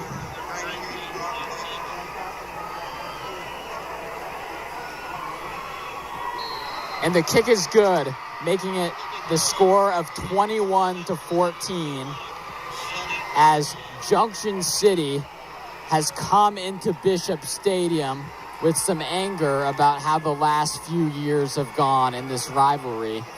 And they're now up. And I can't even believe it, Ivanth. Some firepower from Autry. And a missed tackle by the Indians there. But Lavelle Autry just taking over this game with his speed. And the Indians, or really our high school, has come to know him as a great basketball player as well. He's been one of the best players on the Junction City basketball team the last few years. But now being a challenge to us as well. In football, a sport that Manhattan has owned the last few years, but could that slip away tonight? We'll just have to see.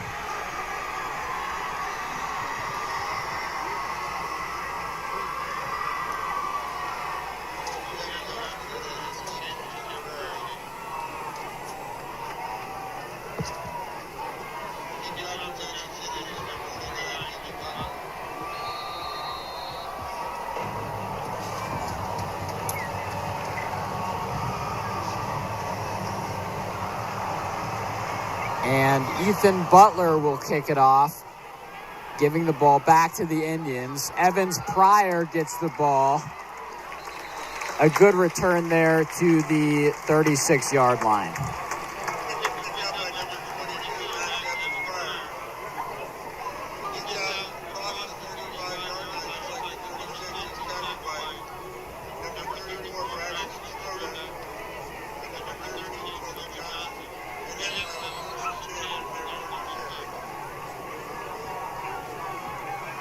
Will the Indians respond to the firepower that JC brought to their last drive? We'll see as Massenberg takes the rock.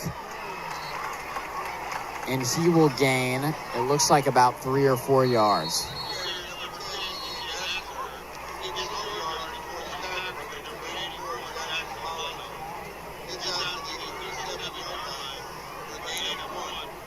Really just a gain of 1. Now, it looked like he got further there, but his knee or some part of his leg must have been down. So, a really minimal gain for Massenberg, but let's just talk about the last offensive drive for the Indians with that Iavant, that great touchdown by Massenberg. Yeah, 2 penalties by JC really helped them move the chains there. Total of 30 yards of penalty yardage on that single drive. That helped a lot, but Massenberg really stepping up on that last play, playing to his strengths and getting into the end zone with that speed and quickness. The injured player, number 9, Angel Allen, is walking off on his own power. So that's good to see, as there is 6:37 left to go in the third quarter. It'll be 2nd and 9 for the Indians. Watson at quarterback, Massenberg to his right. Wassenberg motions across. Watson under pressure, throws an interception. Another interception. And this will be taken to inside the red zone, as there'll be a late call flag, likely a taunting.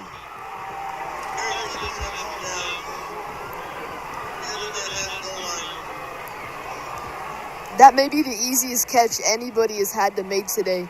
Problem is that MHS took to the wrong team for one of the easiest interceptions I've probably ever seen, honestly. Manhattan High School has not faced the adversity that they're facing right now all season, as there is an injured player down on the Junction City sideline. That'll be on the Blue Jays there.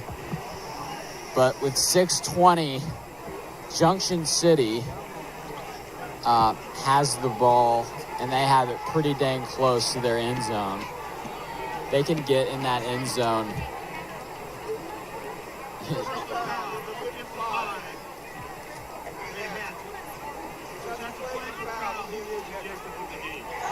So number 55 on Manhattan had a foul. That's Grant Watkins, the sophomore, number 55, who is ejected from the game because of that personal foul penalty.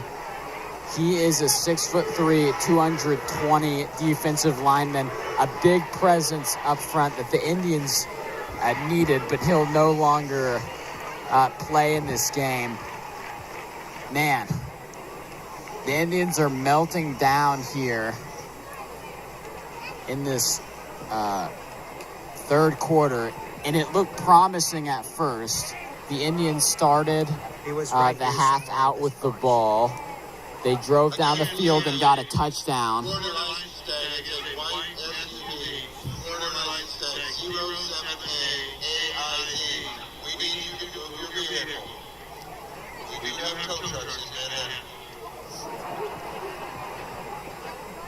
But now Junction City has the chance to score their second touchdown in a matter of minutes.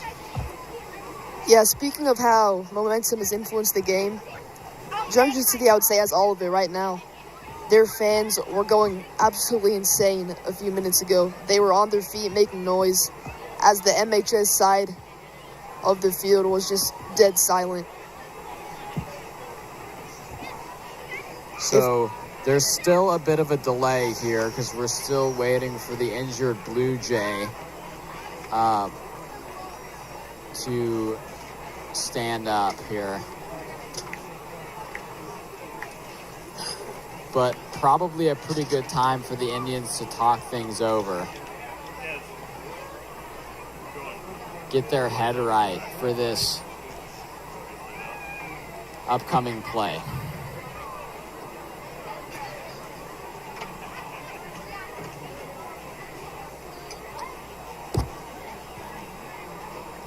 Here with 6:20 left.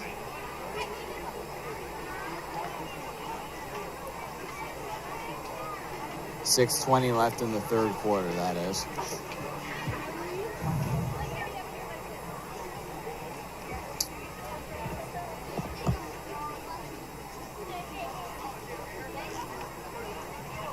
Iovanth, what does this Indians defense need to do to get some stops here?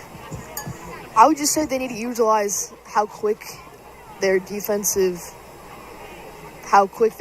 is up front. If they utilize that and they can pressure the quarterback quicker, they could force them into bad throws, possibly giving them another turnover and a chance to get back in this game. Absolutely agree there. As the injured Blue Jay gets up and assisted by the training staff, he'll walk. So glad that he's on his feet at this time.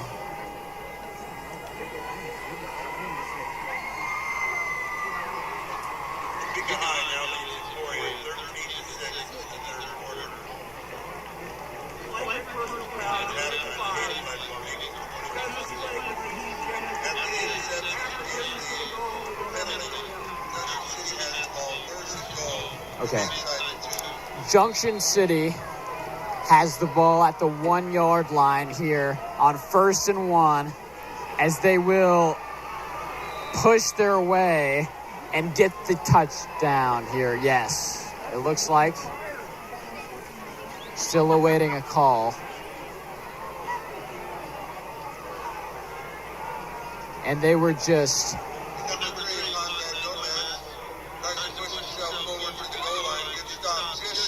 okay, so just short of the goal line, so no touchdown there.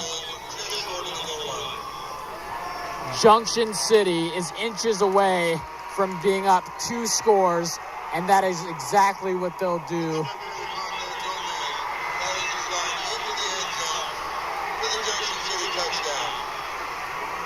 Conrad Gomez gets in the end zone for JC.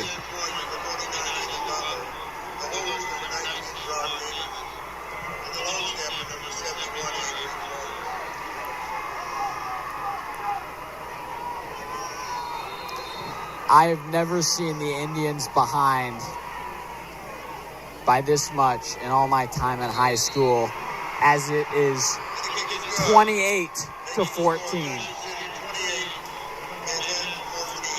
Yeah, going back to the first half, on their 4th possession, they hadn't scored. But on their last 4 possessions, they have scored a touchdown on every single one of those possessions. The momentum really helped, and it may have made this game out of reach for MHS unless they can put something together on the offensive side of the field. I wouldn't say it's out of reach at all.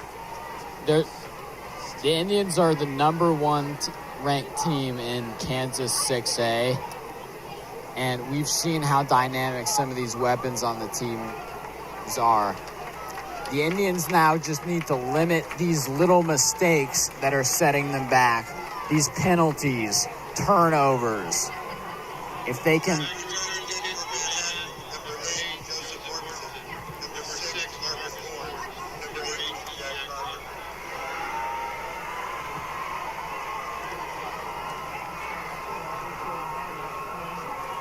But yeah, this is some adversity that this team has not faced all season.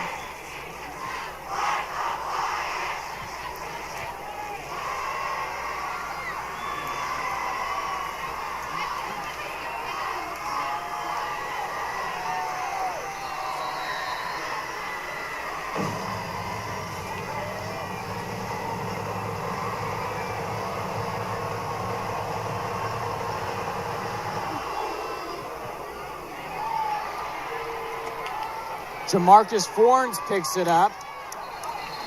He gets to the 30 before he's taken out of bounds.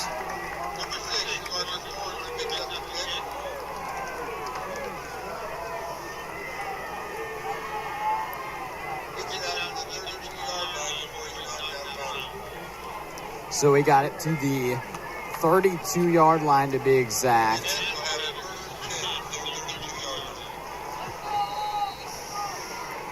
And the Indians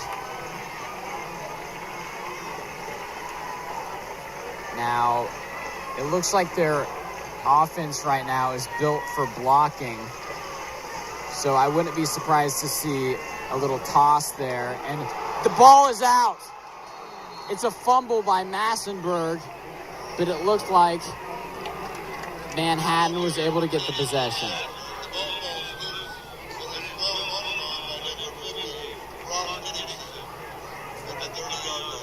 So Indians,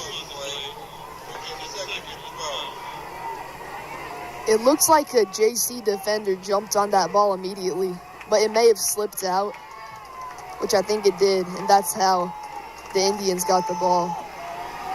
Brock Henningsen was able to get on that ball for the Indians, allowing them to maintain possession as Max Evans-Pryor has a minimal gain.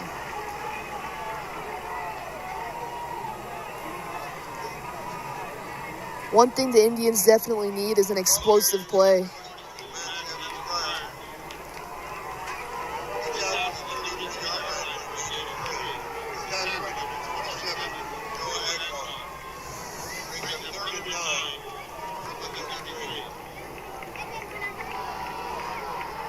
It'll be 3rd and 9 for the Indians. Jack Crocker is lined up on the left side and Jamarcus Fornes on the far right. And Watson's alone in the backfield. He'll pass to Crocker.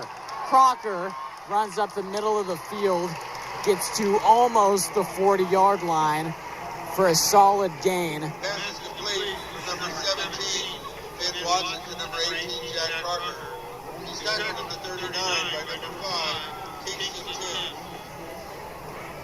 He had a lot of space, but he only had one blocker in front of him, not allowing him to get a first down, forcing them to go for 4th and short in their own territory. So it is 4th down and 3, and the Manhattan offense is on the field trying to convert on this big play.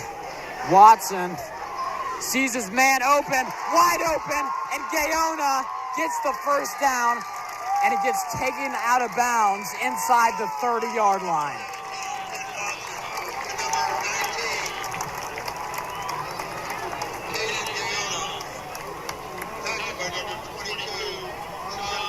That is exactly what the Indians needed, and a big explosive play.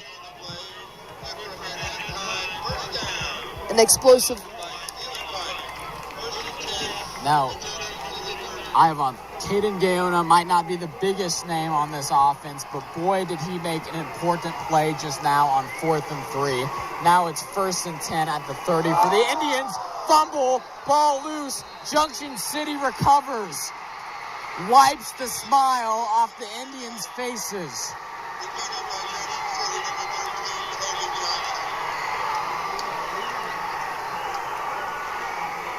That made a bunch of little kids cry here at Bishop Stadium. Just another fumble.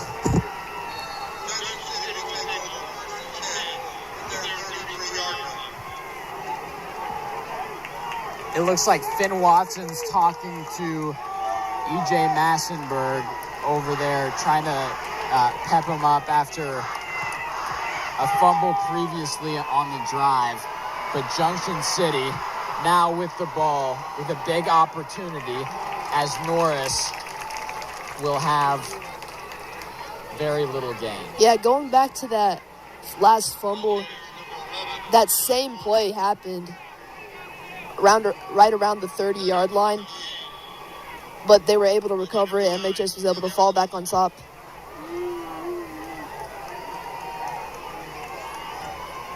Indians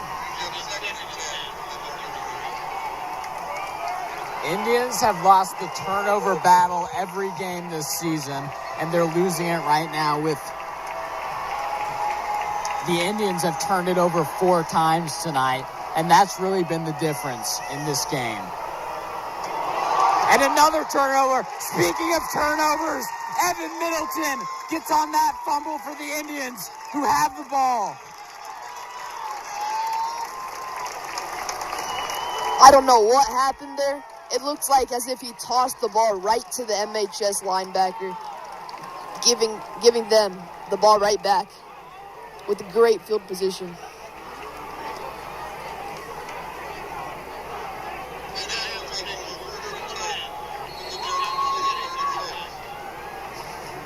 Man, oh man. What a turn of events here. And I really can't say that shifted the momentum, because both teams have been juggling around the momentum all game. But man, does that calm an Indians fan down, as McLean Aslan will have a rushing play and get to near the 30-yard line.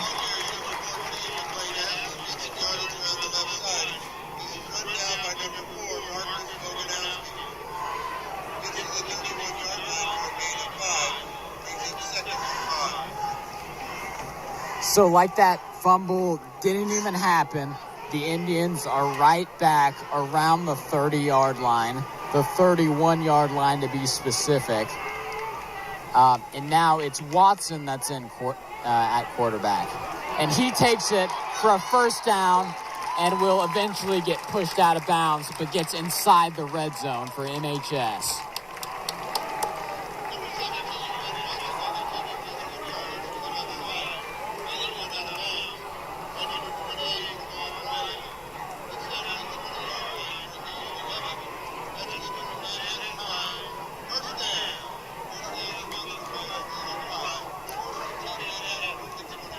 The score is 28-14.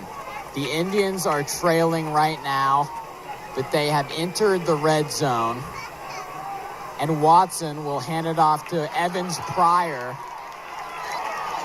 who gets inside the 15 and gets a second win there, a bunch of after-contact yards. Yeah, that run with the extra yards was just pure effort, bulldozing his way for an extra 5 yards. Evans Pryor.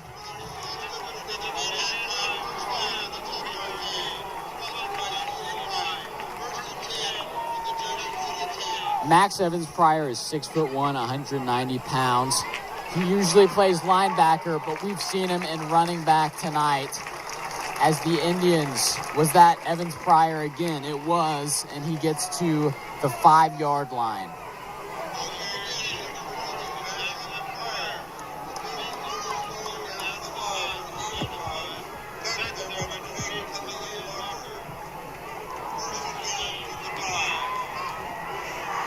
First and goal from the 5. Sorry, second and goal from the 5. Flag on the play.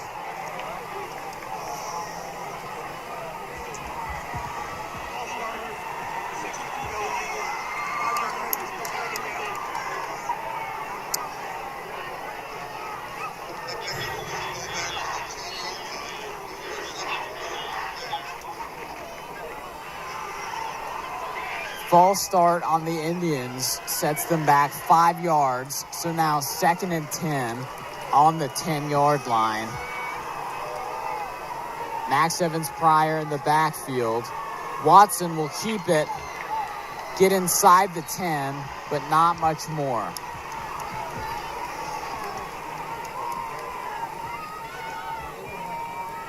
Again, poor blocking by the O-line. Gives him no room for Watson to run.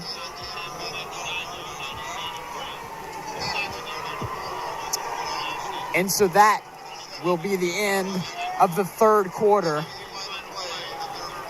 So the Indians have the ball in the red zone, but it is 28-14. This could be, or quite frankly, it is the most crucial quarter of the Indians' season so far. They're trying to remain undefeated. They're 3-0 so far. And if there's any team that the Indians don't want to lose against, it's this Junction City team.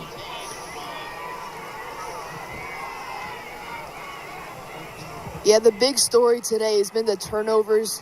And in this fourth quarter, whoever limits the turnovers will win this game 100%. Tell me about the penalties, though, Ivan. Yeah, so far, JC hasn't had much penalties, only 3. Some very costly. MHS, on the other hand, has had 6 penalties, which have been costly so far in the second half.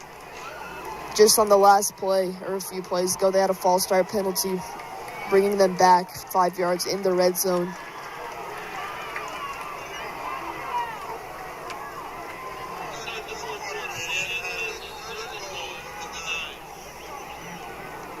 Indians with the ball on the 9-yard line for 3rd and 9.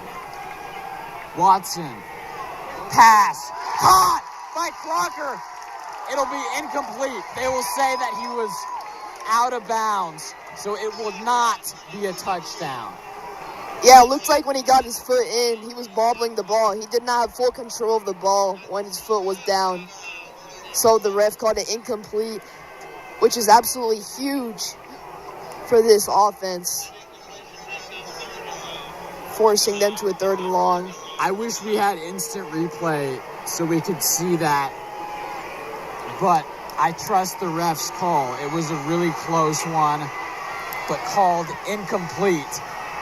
But this is big right here. 3rd. Should it be 3rd? 3rd and 9 for the Indians. Fumble. But Max Evans-Pryor gets possession, but a big loss of yards there on the Indians.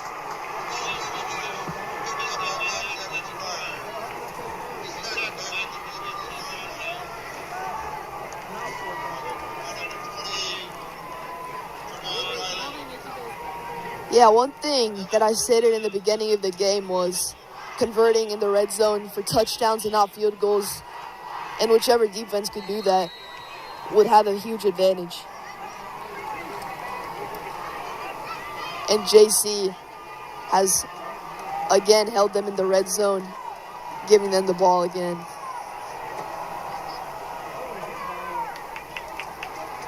Junction City ball now, as the Indians turned it over on downs on their last drive.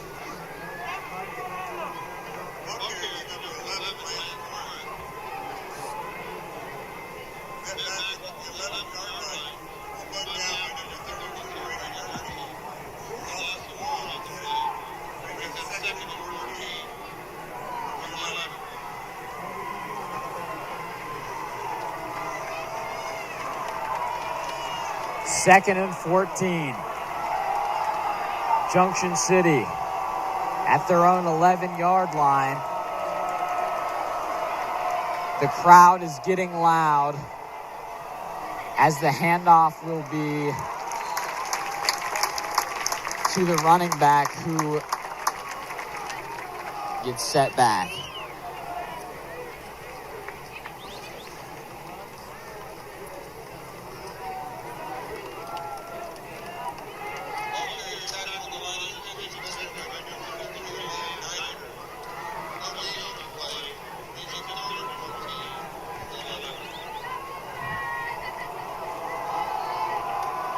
It's 3rd and 14. Manhattan is in desperate need for a stop. Conrad's pass is incomplete.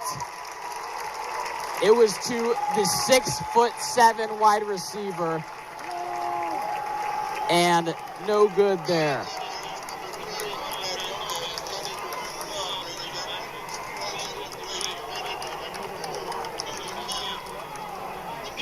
Yeah, instead of giving up on the play, he continued to fight and eventually batted the ball out of his hands, forcing the Blue Jays to punt.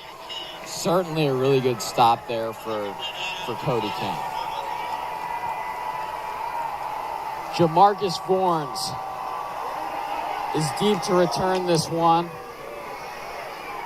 He will let it bounce and roll out of bounds.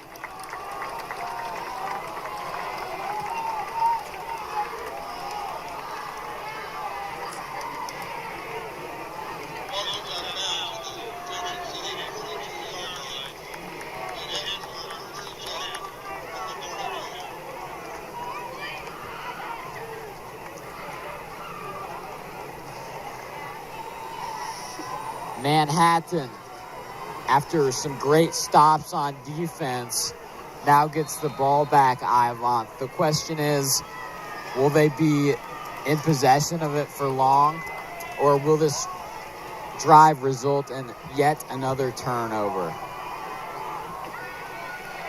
Watson lofts a pass, caught by Massenburg, first down Indians, as he runs straight into the field goal net thing that the kickers use to practice in.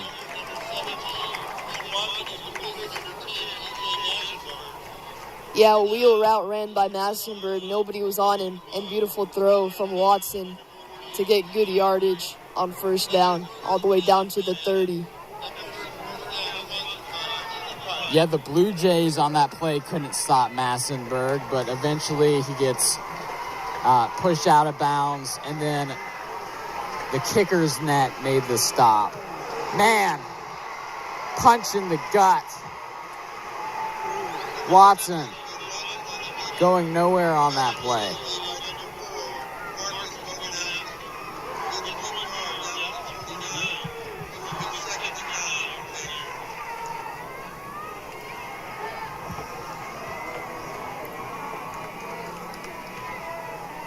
So the clock is still running.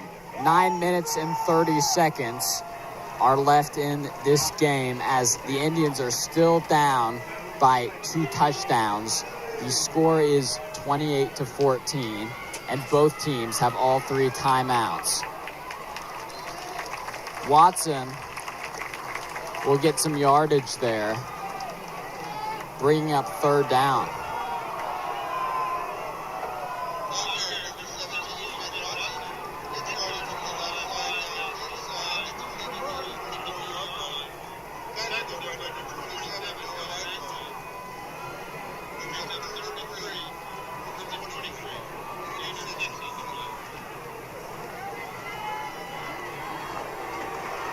Third and 3 from the JC 23.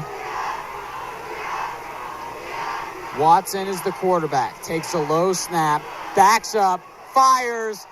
Middleton, touchdown, Indians. Evan Middleton, the senior, gets a big-time score. Yeah, he may have caught that with pass interference because there is a flag on the play. That is Evan Middleton's first touchdown of the year. The guy who plays primarily defense at that defensive end position, who's been great all season.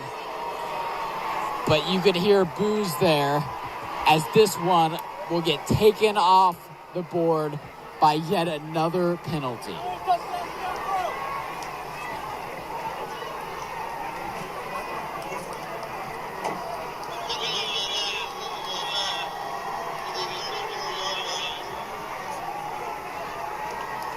So instead of an Indians touchdown, it's yet another penalty. So now the ball will be placed at the 34-yard line on the JC side of the field. Man. 3rd and 14. Watson finds his man Wassenberg, who trots to the 25. Yeah, it looks like two Junction City players ran right into each other, and they're all on the ground.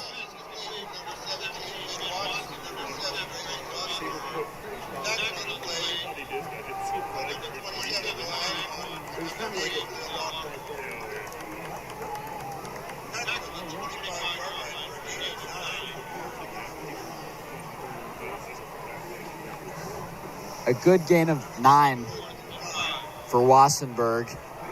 And Wassenberg had the biggest offensive play of the game against Hayes last week, getting a first down on 3rd and 8, giving the Indians the ability to run out more clock in that game against Hayes, which they obviously ended up winning 10-8. So he has showed up so far, but he really works well in the middle of the field, and that's where you saw that catch there.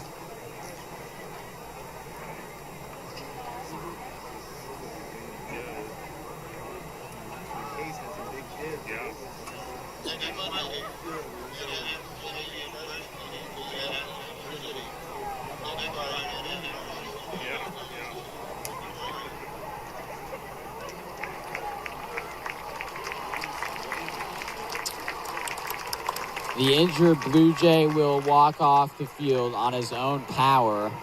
That'll be number 27, Noah Aguilon, who is a 6 foot, 205 pounds senior.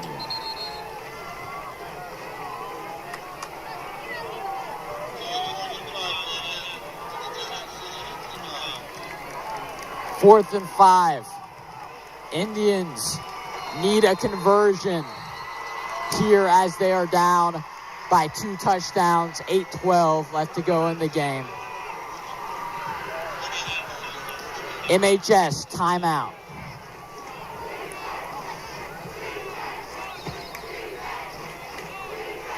If you're Coach Joe Sharts, who are you giving the ball? In the second half, Vorns has only had one big play. I think they should get the ball to him more, so because he's capable of making really big plays and flipping this game around. They just have to put it in his hands and let him do his thing.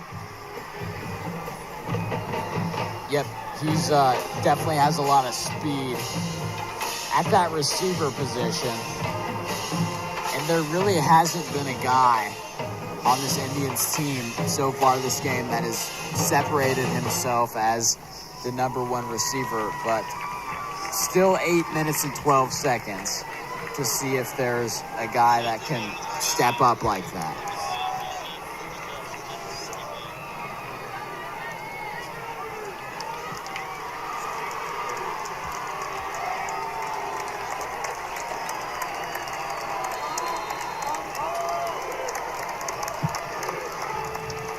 MHS on 4th and 5. Junction City fans are getting loud as Watson will pass it.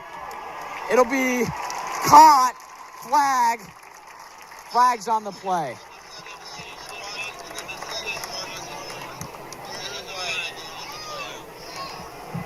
This could be a big call from the referees. I do believe that this was on the Blue Jays, but a completion to Vorns could result in a first down.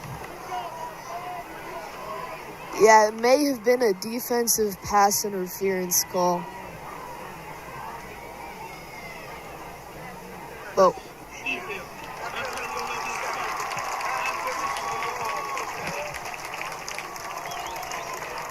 first down Indians on a pass interference penalty.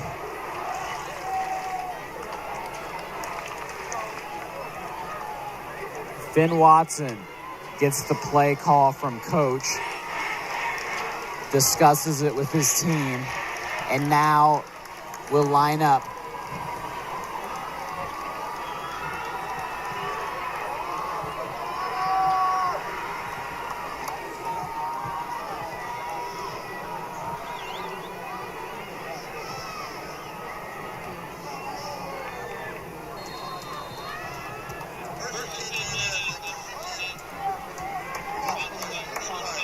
It's 1st and 10. Handoff to Massenberg. He bounces off a guy, gets grabbed by the leg, and taken down around the 12 or 13.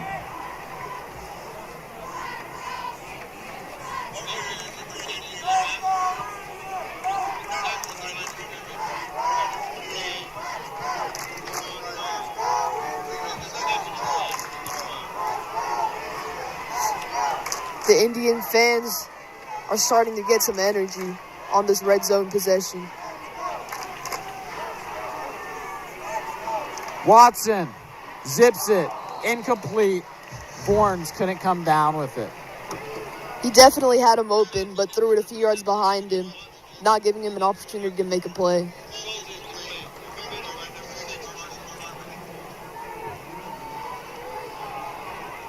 And just like that, it is 3rd and 10.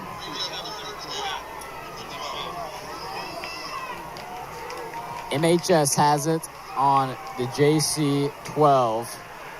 Caden Gaona, the receiver, lined up on the left side as Wassenberg and Bournes, as well as Middleton, are on Tripp's right. Right side of the field is where Watson passes way too high for Middleton. Yeah, the only person that tried making a play on that ball was the defender, but nowhere near the receiver to try to make a play. 2 suspect passes by Watson there, and it's 4th and 10. Will the Indians turn it over on downs for the 2nd straight drive? We'll see as Jack Crocker enters the game at receiver. Huge opportunity here. 4th and 10. Indians trying to convert. Watson, pass, intercepted.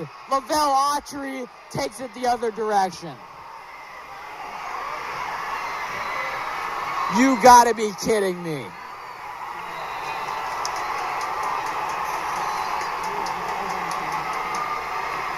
I'm speechless.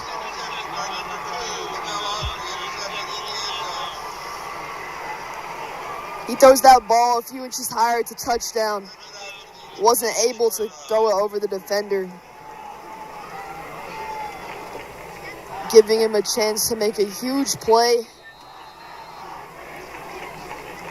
and turn this game around for Junction City. You have to ask yourself, did the Indians overlook their opponent this week? Were they on a big high off of the Hayes game? But I will say one thing for certain. The penalties have been costly, and so have the turnovers.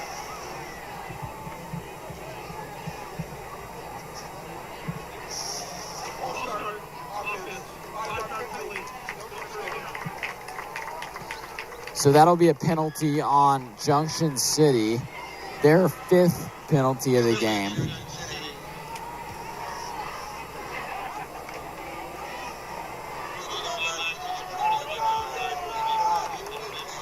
It'll be 1st and 15.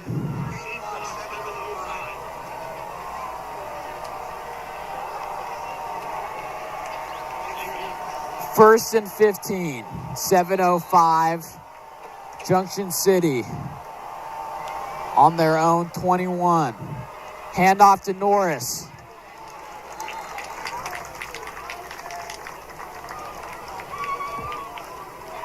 He's taken down by 72.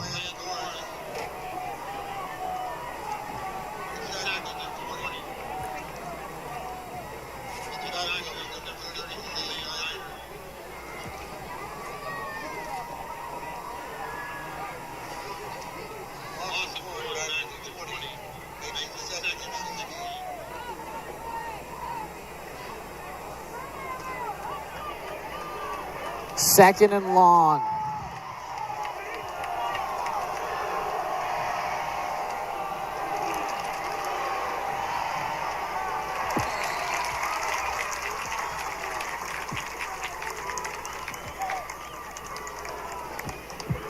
Ball carrier number 25,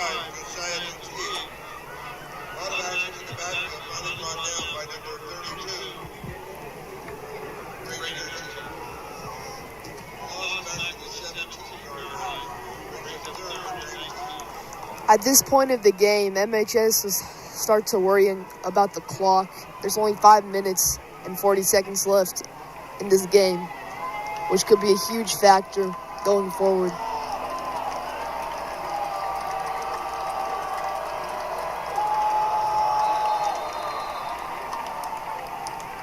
Timeout, Junction City.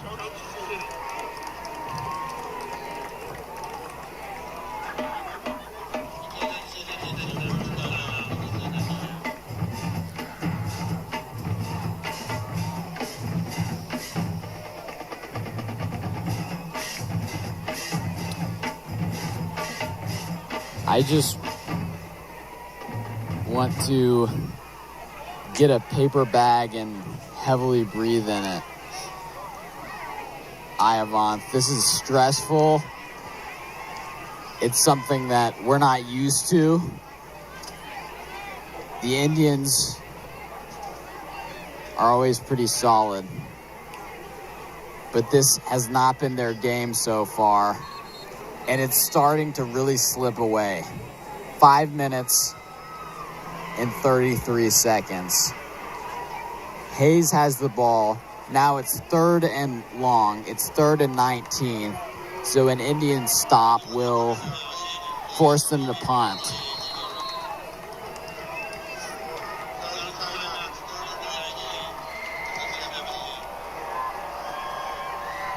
Handoff to Norris. He's met by a swarm of Indians. And Junction City is going to have to punt.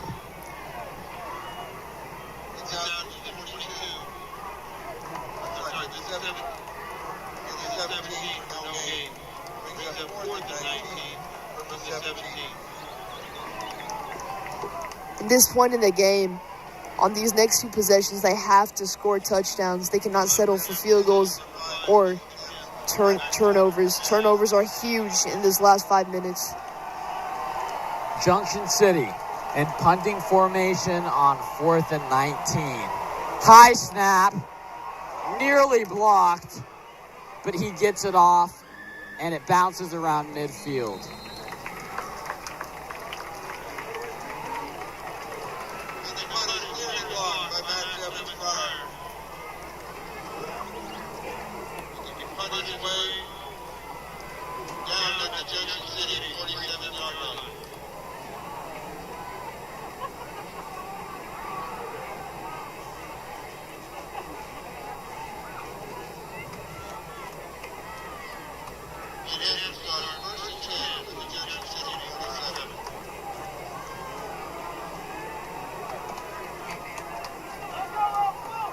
Quarterback Finn Watson has a lot to prove after another interception.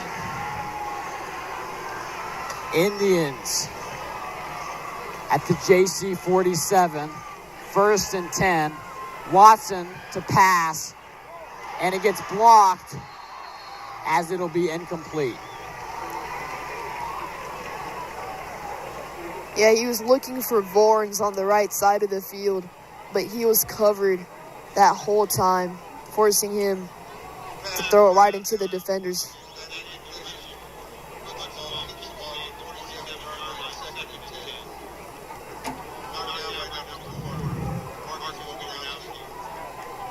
Manhattan has 4.5 minutes here to get down the field score, get a defensive stop, and then score again.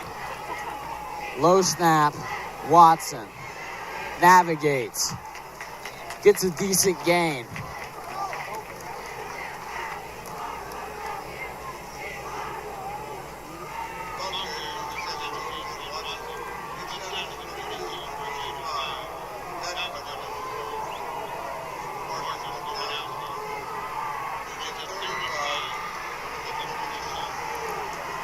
The clock is still running.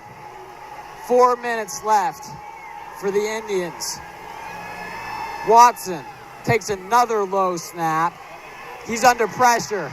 Sacked.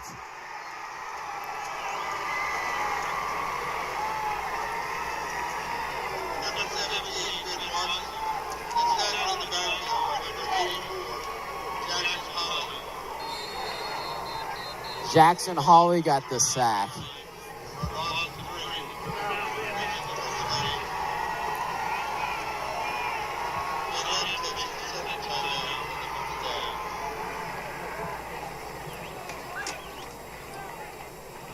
So Manhattan uses up their second timeout to prepare for this 4th and 8 play at the 45-yard line with 3:37. Now that only gives them one timeout for the whole rest of this game. And that just makes me nervous, Iavon. Yeah, say they do get this 4th down. From there, they're going to have to navigate probably 3.5 minutes left to go in this game with one timeout.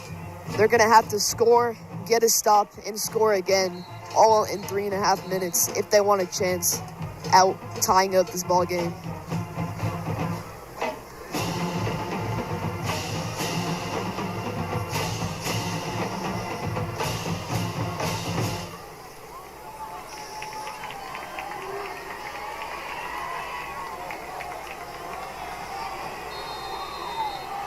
The Indians offense runs back on the field. Watson, Massenberg, Crocker,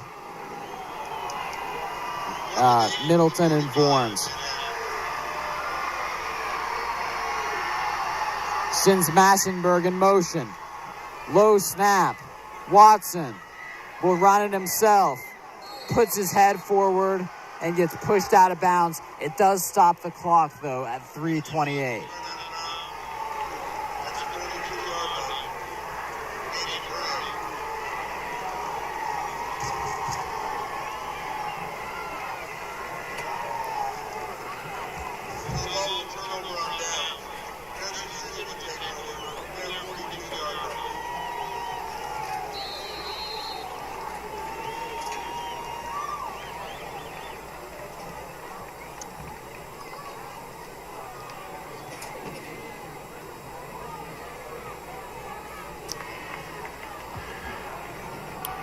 If you're the Manhattan offense, if you're the coach here, who from this Manhattan offense are you going to make some plays? So far, Watson, he's had a tough game, 3 interceptions. I still think they still are going to have to use him to throw the football. Him and Aslan are both capable of throwing the football. They have to put it in one of their hands and make them make a play.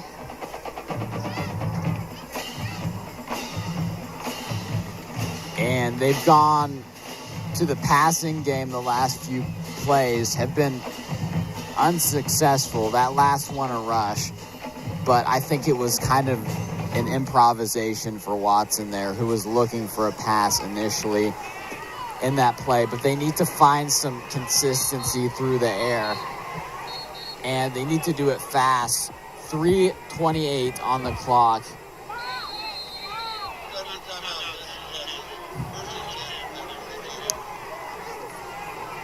Junction City ball.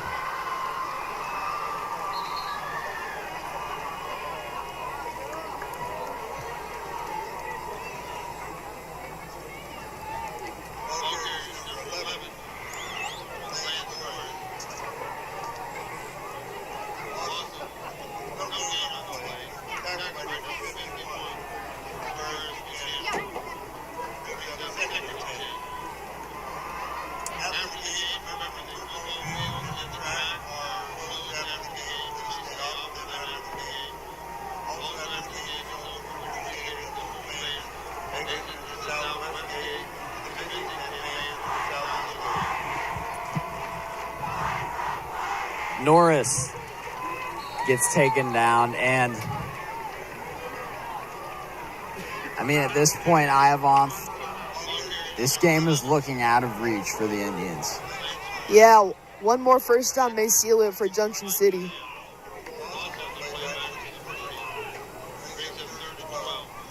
Manhattan has no timeouts remaining.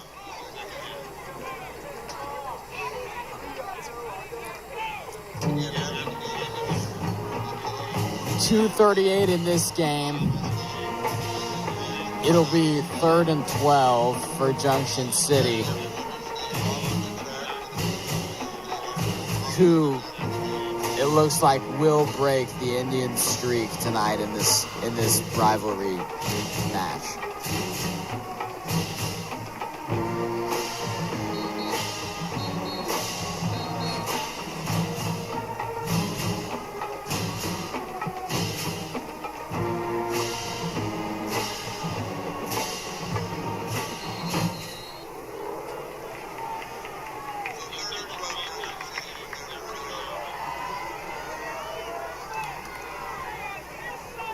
Norris gets some yards after contact, but just a few yards. The clock continues to run, and now it will be 4th and 8 for the Blue Jays.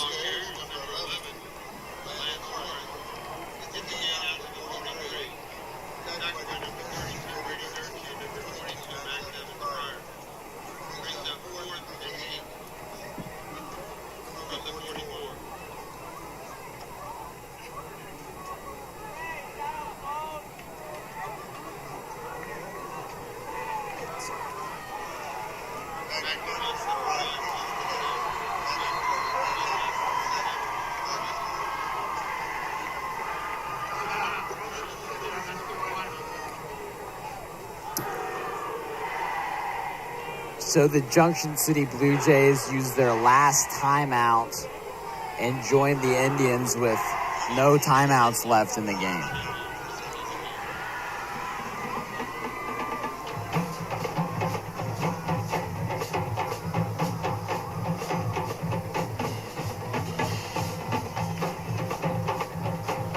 This game will leave the players, coaches, fans of the Indians with a lot to think about how good this team really is.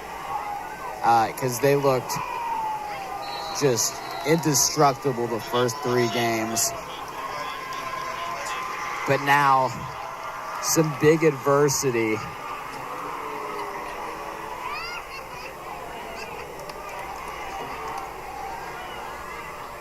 And the season will not get any easier here. The Indians still have to face Wichita Northwest in a couple weeks, and Washburn Rural in the last week of the regular season. And as we approach the midpoint in this regular season, the Manhattan Indians have 3 of their last 4 games that they'll have to play on the road. So they were lucky enough to have 3 of the first 4 at home, including back-to-back games here this week and last week. Gorns will be pushed out of bounds at the 44.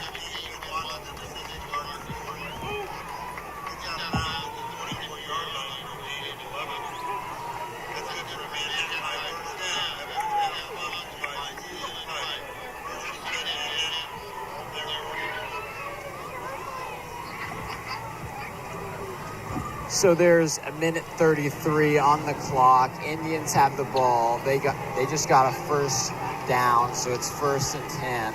At the 44, Watson will connect with Fornes, who gets the Indians' first down.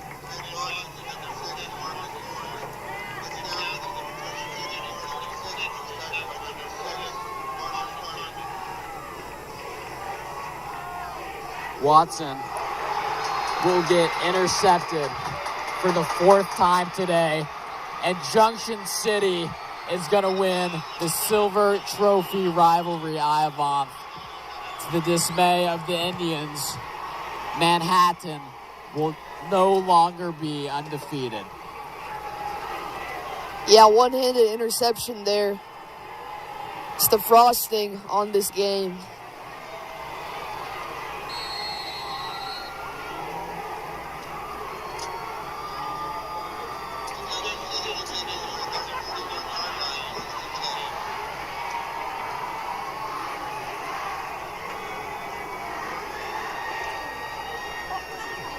Junction City in victory formation as they kneel down on Lou Lane Field. Yeah, the story of this game was definitely the turnovers. A total of 8 turnovers for MHS, 2 of them being turnovers on downs, 4 interceptions from Watson, an interception from Aslan, and a fumble from Massenberg. Most of them leading to scores for Junction City.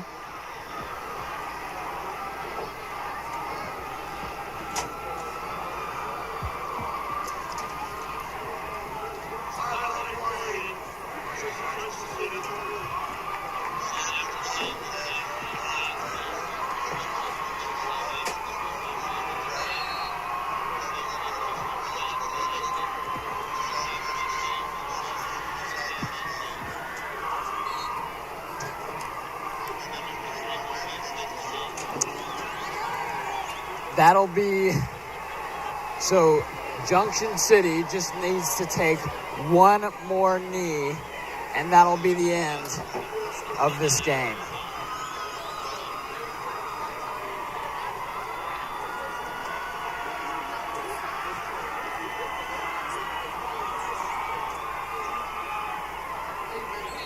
And there it is. Indians will drop their first game of the season as Junction City takes the silver trophy here tonight. A disappointing one.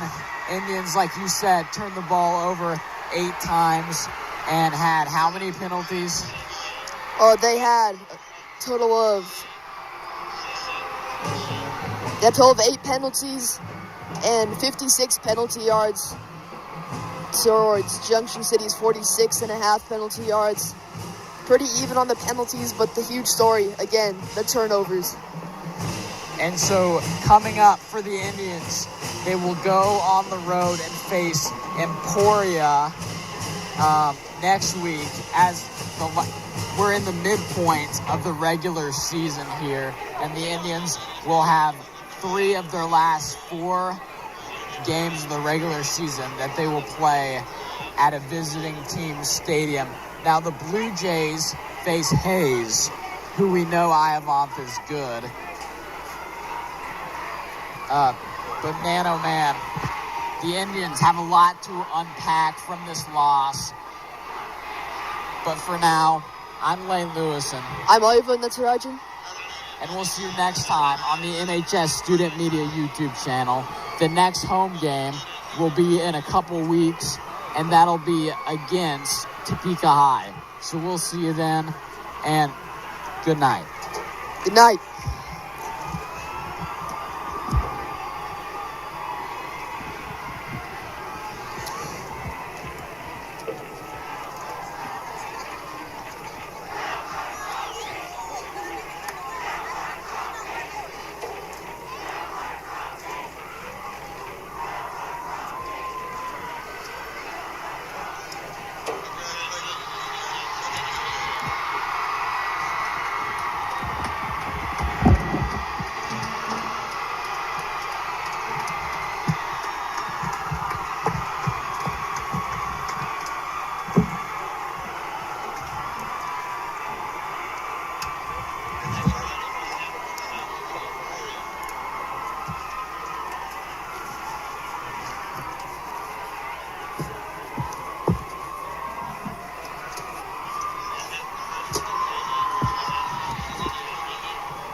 We're done. Behind you.